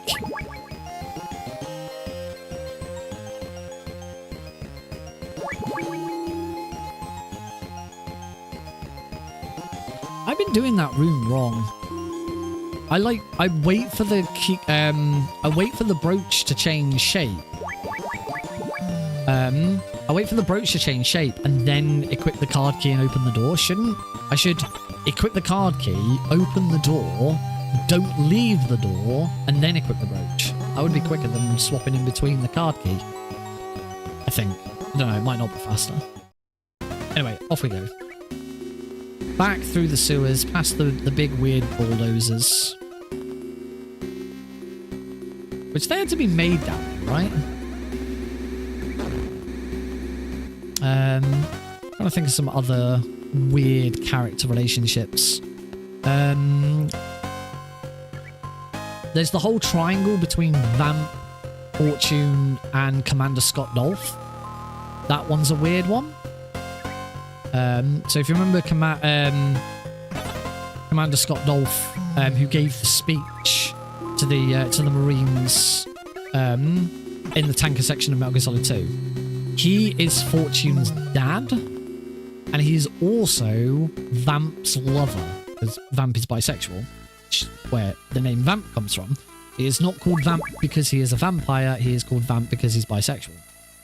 A bit on the nose. Yes, he is Vamp's former lover, which is why Fortune and Vamp have such a good relationship, because her dad slept with Vamp. And you gotta wonder, how did that relationship come about? He's working for Dead Cell as a Romanian wizard, knife wizard, and he's a commandant or commander for the Marines. How? This is what makes the Metal Gear universe really small. Really dumb relationships like that. How's that a thing? Anyway, let's fight the Four Horsemen. And this will give us a good indication of how we're doing with this run, actually.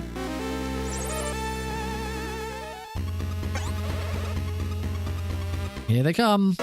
They're gonna...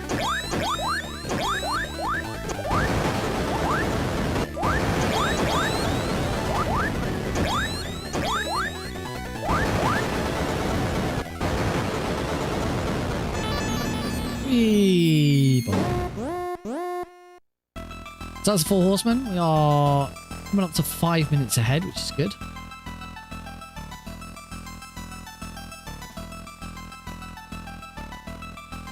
I remember the one time that it seemed like the series was gonna subvert that expectation, that everyone is already known. There are no new original characters. We're gonna go up this elevator now.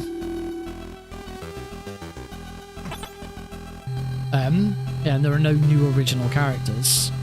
And that was... I don't think this is a spoiler. At this point, we've already... I mean, Synthpar's just made mention of Venom Snake.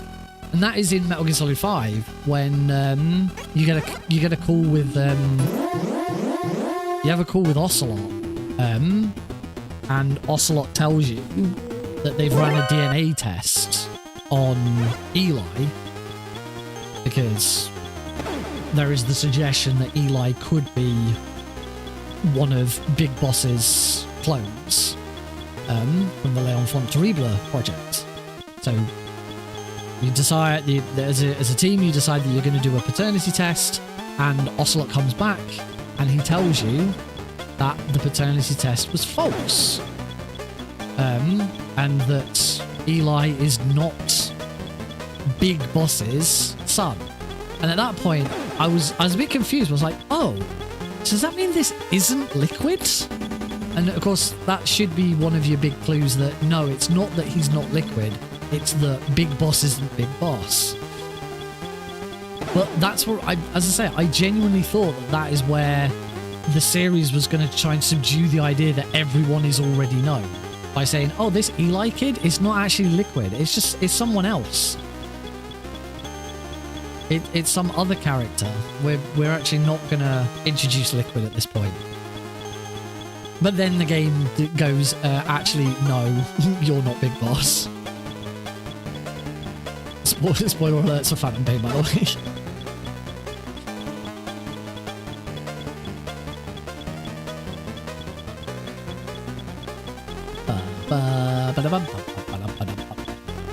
I do like this piece of music.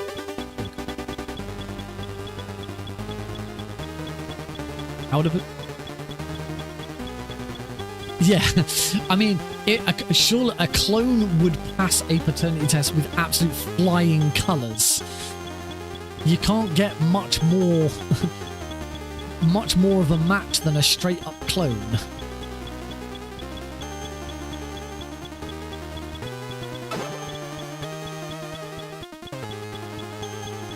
I do need to swap to my mines. Right, can I get this room right? It'd be nice to get this room right for a change. So we're going to go right straight away. We're going to bump that. Up here. Punch. Cause that guard to go over there. Get to here. Punch. Yes! Did it. Get the cigarettes out. Snake wants to smoke. Got to do is wait for Snake to start smoking. That's going to tell us the wind is in the right direction. There we go. And we can go with the... That was nice. I hate that room. It's it's not difficult. You saw me do that, and that wasn't that difficult. It's just timing. You have to be fast in order to get to that final guard and punch him at the right time. Yeah, if you don't get there, then yeah, it's not a huge time loss, but you know, these little time losses here and there and everywhere all add up eventually. Dun, dun, dun. Dun, dun, dun, dun, dun, dun, dun, dun, dun, dun. Listen for the crouch.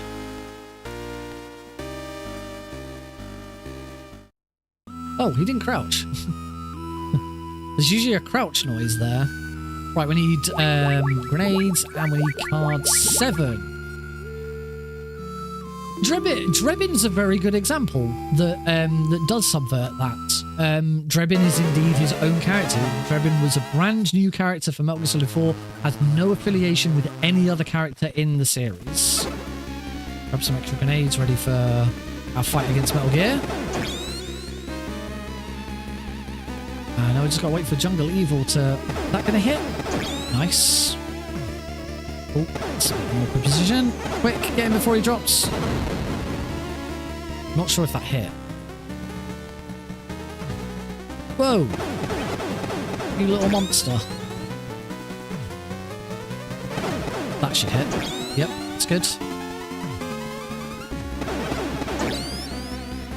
I think it's one more.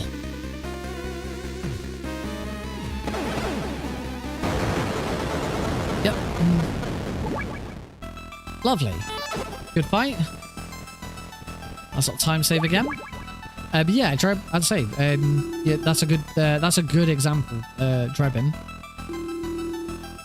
But obviously, Metal Gear Solid 4 was kind of Metal Gear fan game, the musical. You know, Metal Gear Solid 4 absolutely was fan service to a T. So you got things like Eva. Eva shows up as being the leader of the Resistance. Of course it's Eva. It couldn't be a new character. Had to be Eva. I don't think we discussed that news. Mentioned this on Blue Sky and after it hit. As part of the release of Metal Gear Solid 3, Metal Gear Solid Delta, Snake Eater, Konami have been doing this Legacy series look back on Metal Gear Solid 3 and you know, the legacy that MGS3 has had. And as part of that, they sat down with some of the voice actors to sort of have them relive and talk about their experience getting back together, because the voice actors have returned to voice some new lines. Most of the line work is still the original. As far as I'm aware, from what we were told, the dialogue is still the original dialogue from the original recordings, but the actors have returned to do a little bit of extra stuff. So they got 3 of the actors together to have a bit of a chat about their experience of you know, voicing the game originally and what's like back together and stuff like that.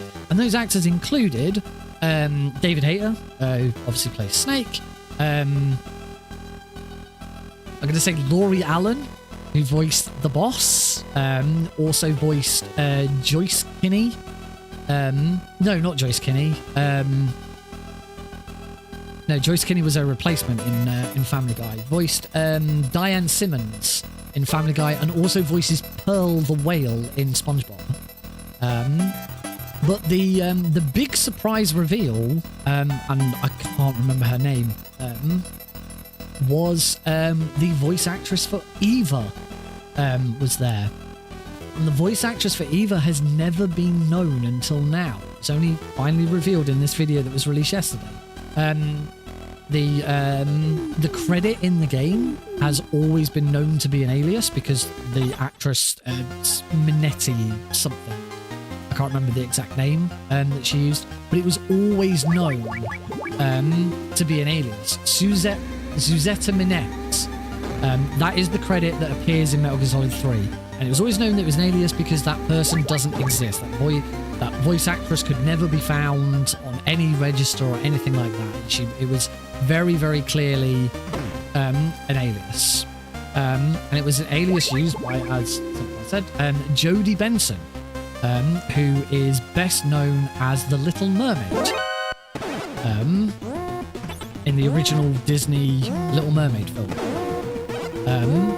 So yeah, when she did Metal Gear Solid 3, she used the alias, and it has never been revealed until now that it was Jodie Benson who did the voice. Because she was very well known as a child voice actor, she'd worked with Disney a lot. They decided to give her an alias so that it didn't cause any problems for her.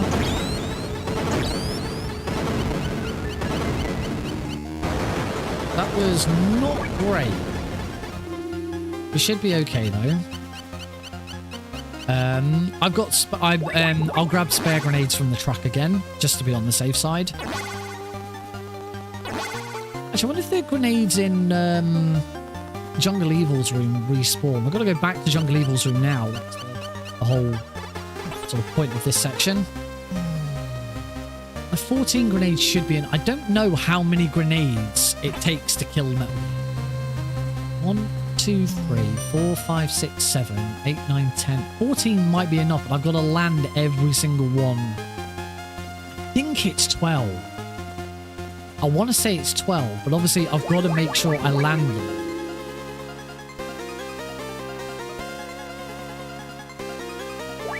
It's, yeah, it's not unheard of. Well, it's not unheard of in the Metal Gear, series.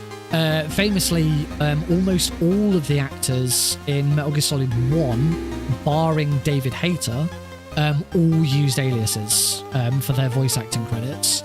And that is because at the time, voice acting for a video game was still a relatively new thing, and nobody knew whether there were going to be, if the game was if it was a massive flop, it could have really caused. I didn't want that. Oh, I was hoping to punch that guy. If the game was a massive flop, it could have damaged their reputation. They're quite highly, not highly decorated or prolific voice actors, but they were respected voice actors, and it could have been seen as a bit of a disrespectful. It could have had a dampening on them if it had been a massive flop. As it turns out, it was a massive success. Metal Gear Solid 1 was kind of one of the champions of voice acting for video games at the time, and it was I forgot to split, and it was a huge success. But yeah, knowing Jodie Benson's background, it makes complete sense that she used an alias. Say highly prolific within Disney, and yeah, there's there's some things you wanna keep quiet so that you don't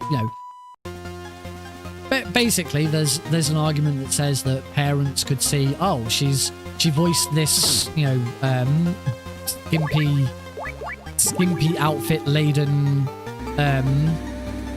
female character in this game all about guns and shooting and Russia and the Cold War and all that.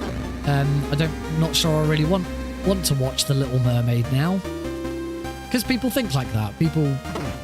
It's dumb. People shouldn't have to hide themselves for that kind of reason, but some people will. Is just what they'll do. Oh, it's dumb, but. All the power to her. It's great. It's great that after all this time we finally have the answer. It's been a nice little surprise.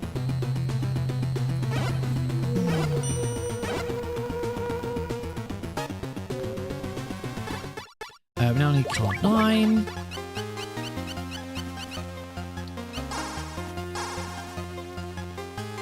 And we're going to go see Magma. First, we need some mines. There's Madnar. He has strangled Dr. Marv to death because he was jealous of his success after he was cast out of the scientific world following the events of Metal Gear 1. This is what we learn from Holly right now.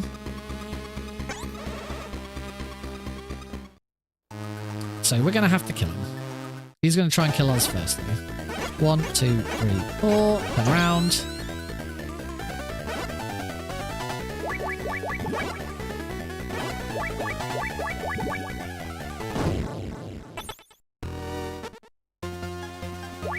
That one. Yeah, cheese. Light green. I don't remember which order they are in. I know the brown one's chocolate. The yellow, this one, I should remember, this one's yellow and it's got cheese in it. The green one's green and got beans in. This one's not light green, it's yellow. What a tank. Took those mines like a champ, didn't he? Then we want grenades and we want card 4. I got my spots. This is actually, we should count the grenades this time. Actually see how many I've got left by the end of it. Give me a better idea of whether I need them in the future. Oh, snake! Whee! And flop. Let's go fight Metal Gear. Da, da, da. And flashing light warning, folks. It's very flashy. There he is. Metal Gear D. We actually get to fight it this time as opposed to Metal Gear 1 where you just plant C4. 1, 2, 3. 1, 2, 3, 4, 7, 8, 9, 10, 11. It's 11. There you go. I only need 11 grenades to beat Metal Gear. That's used on the future. I did not need those grenades in the end. That is a circle now, isn't it? That is a green split because that is a green split, not a red split, because I split badly for Madnar in the first run. Right, Grey Fox time. And he's dead.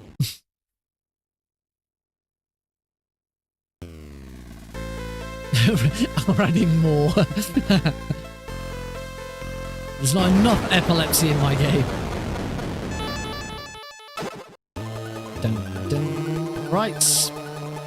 Time to fight Big Boss. Here he is.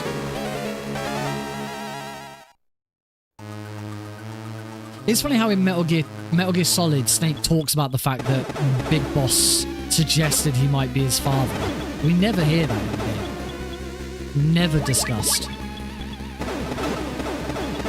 Ow. Come on, Dad. Nope. Avoid. Going. No. Done it again, haven't I? This one. Did this the other day.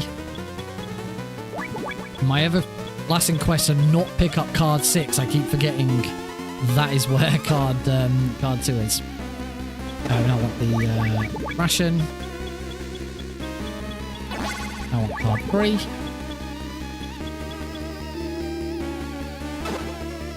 I want card 4. Watch the acids.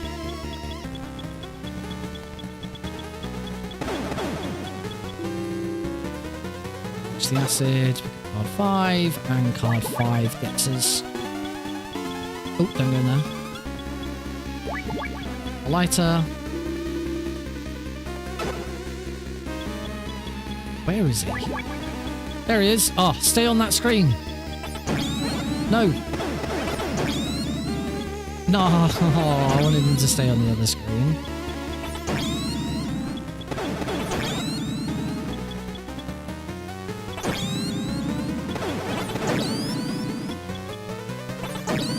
There we go. Big boss is dead. Definitely 100% dead. He's not going to come back in Metal Gear Solid 4. Probably. Oh, it is over. Except not really. How many times does this guy die? I mean, if you watch any of my runs in Metal Gear Solid 3, a lot.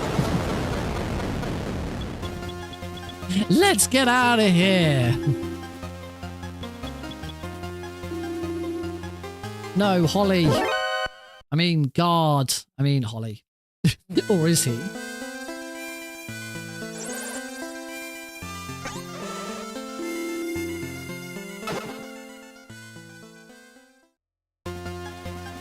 Oh no, an alert. We do get the awesome... I love the escape theme. Oh, there was a trap there. I don't normally trigger that trap. I forgot it was there. Punch.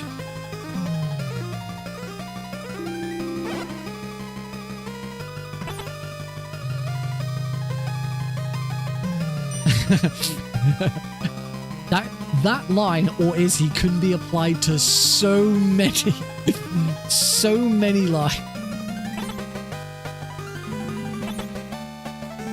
95% of them applicable to Ocelot.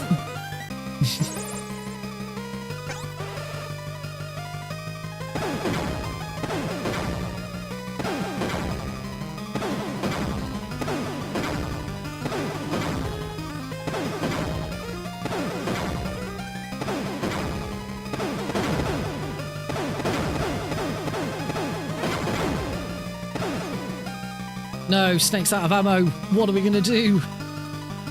Hey, I was stood in pretty much the right spot there as well. That's the ideal spot to stand in so Snake doesn't have as far to walk. Alright. We will split on screen fade into black, and then all we've got to do is watch the credits. I can tell you that we are already well past world record pace, which I was expecting. I'm not good enough at this game. I got a couple of deaths in Metal Gear 1, so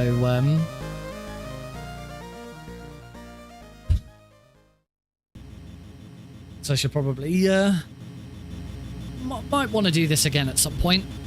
This has been all right. This is definitely going to be third place. It's not second place. Second place would be 160. So yeah, fixing a couple of those deaths in Metal Gear 1 would probably help.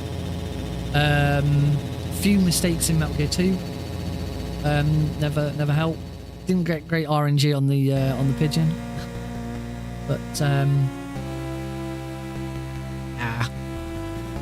it is what it is. It is unfortunately one of the things that is gonna dampen me when it comes to the Master Collection Pentalogy. You know, I am aiming for the world record, but if I'm gonna be 2 or 3 minutes behind in these two, I probably won't be able to catch that up in Metal Gear Solid 1, 2, and 3. We'll have to see what happens.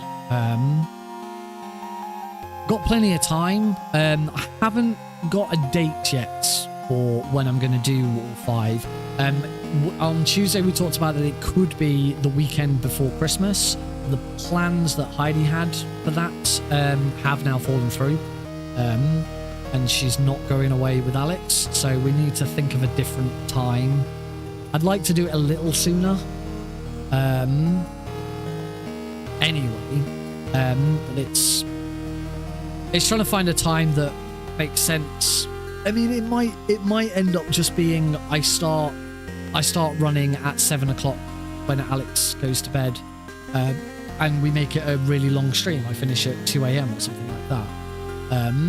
I've kind of liked the idea of maybe doing a 12-hour stream to fit a couple of attempts in, as well as some other fun stuff.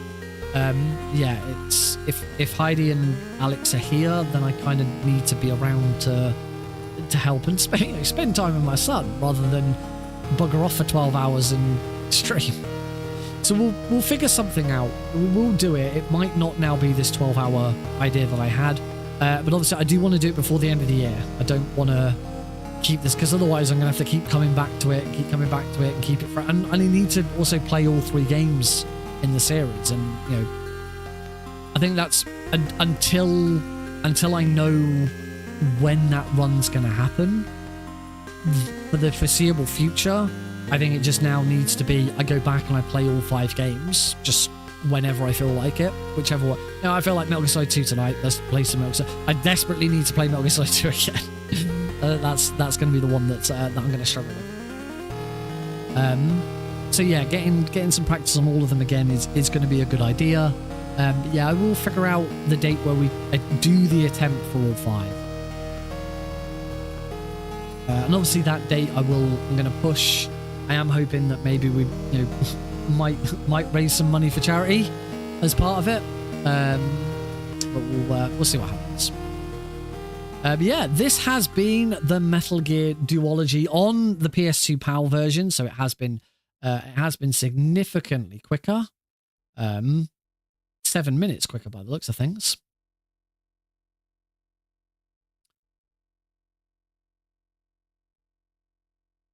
They put the MSX cartridge in, and you can see that it says Keo Marv in reverse. It says VRAM.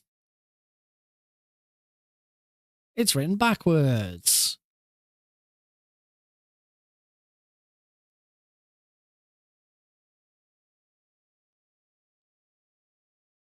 I can't remember what's on this cartridge. I can't remember why this cartridge is important.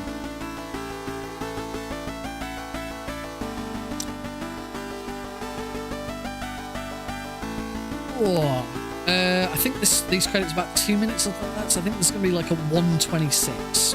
I really do need to actually watch a speedrun of this, of both of these games, to see what I'm missing.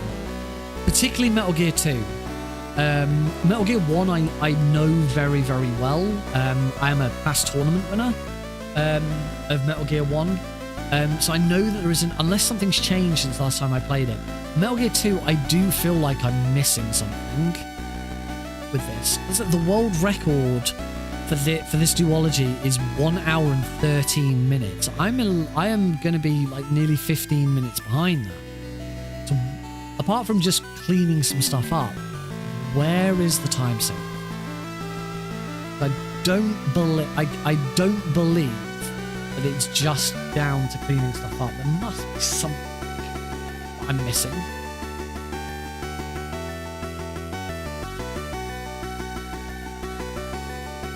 We might stick with this for another stream. Yeah, I might do this on.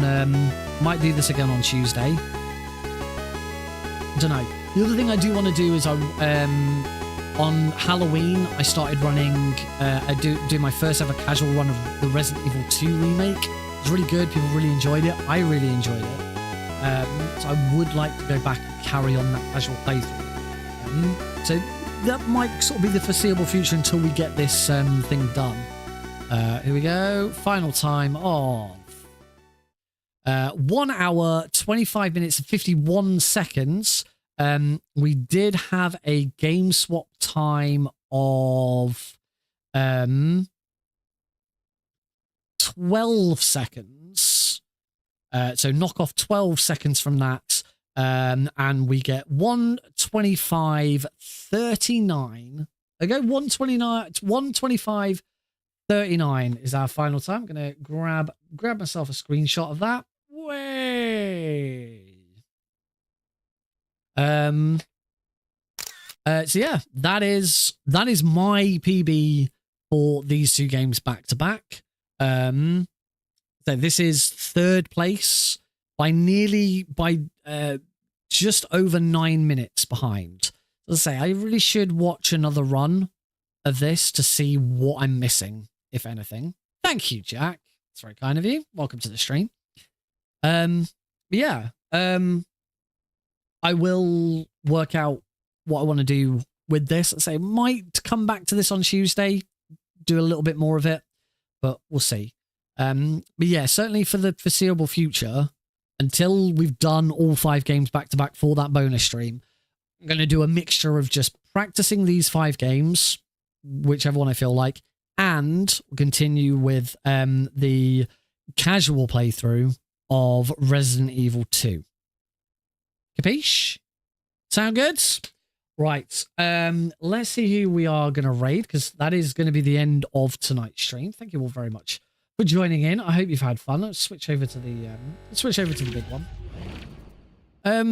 Yeah. I can't really think of anything else that I need to mention or anything like that. You know, hope you're all having fun. I hope you're all good. If you're obviously disappointed about Tuesday, I don't even live in America. But yeah, if you are worried, if you are scared, however you're feeling, I'm always there for a chat if anyone wants it. And I will, as I said at the very start of the stream, over the next 4 years, I will do everything that I can to support those people who are going to be made vulnerable by this big decision. And I'll, continue to support marathons, get involved where I can. I'm hoping that I have opportunities that come up for me to do more, do bigger things, and help people. In the meantime, of course, I am still raising money for City of Sanctuary UK to help displaced people here in the UK. You can type !charity into the stream. There's links down below in the description and the panels below, depending on where you're watching. Yeah, take care of each other. Always look for love. Never look for hate. That's where I feel like a lot of this has come from. And speaking of love, we're going to pass on the love to OG Happy Dudes playing Metal Gear Solid 1. Happy Dude did suggest that they might be learning Metal Gear Solid 1. Oh, his stream's ended. Stream's ended. Never mind. Damn it. I'm glad I checked that before before we went over. Broken Hyperlink is presumably running something Sonic related. Yes. Day 6 of the Sonic Java Extravaganza. Broken Hyperlink is a Sonic speedrunner. And I've gotten to see a lot of Broken Hyperlink's speedruns through various speedrun marathons. And they're very well known for doing these Sonic Java games, like phone games, like Sonic at the Olympic Games, and they're currently running Sonic the Hedgehog Golf. So yeah, we'll give them a raid. And obviously, if you're watching on YouTube, there is no raid. We don't do that here. Oh, my raid button isn't working. Let me do this manually then. So yeah, give them some love. Say hi. And I will see. I am ending right now. I actually just went to look to raid you. I was going to raid you. Has that raid gone through? I get the feeling that where's my stream? I get the feeling that I can't raid Broken Hyperlink. I think they have incoming raids turned off because I can't. I don't even know who these other 2 people are, but I'm following them. Do one more run before I head out. If you want, if you're going to go back and do a run, I'll raid you right now. But I can see that. Just tell me, if you're going to do that, tell me now. So that I can raid you and I can get off.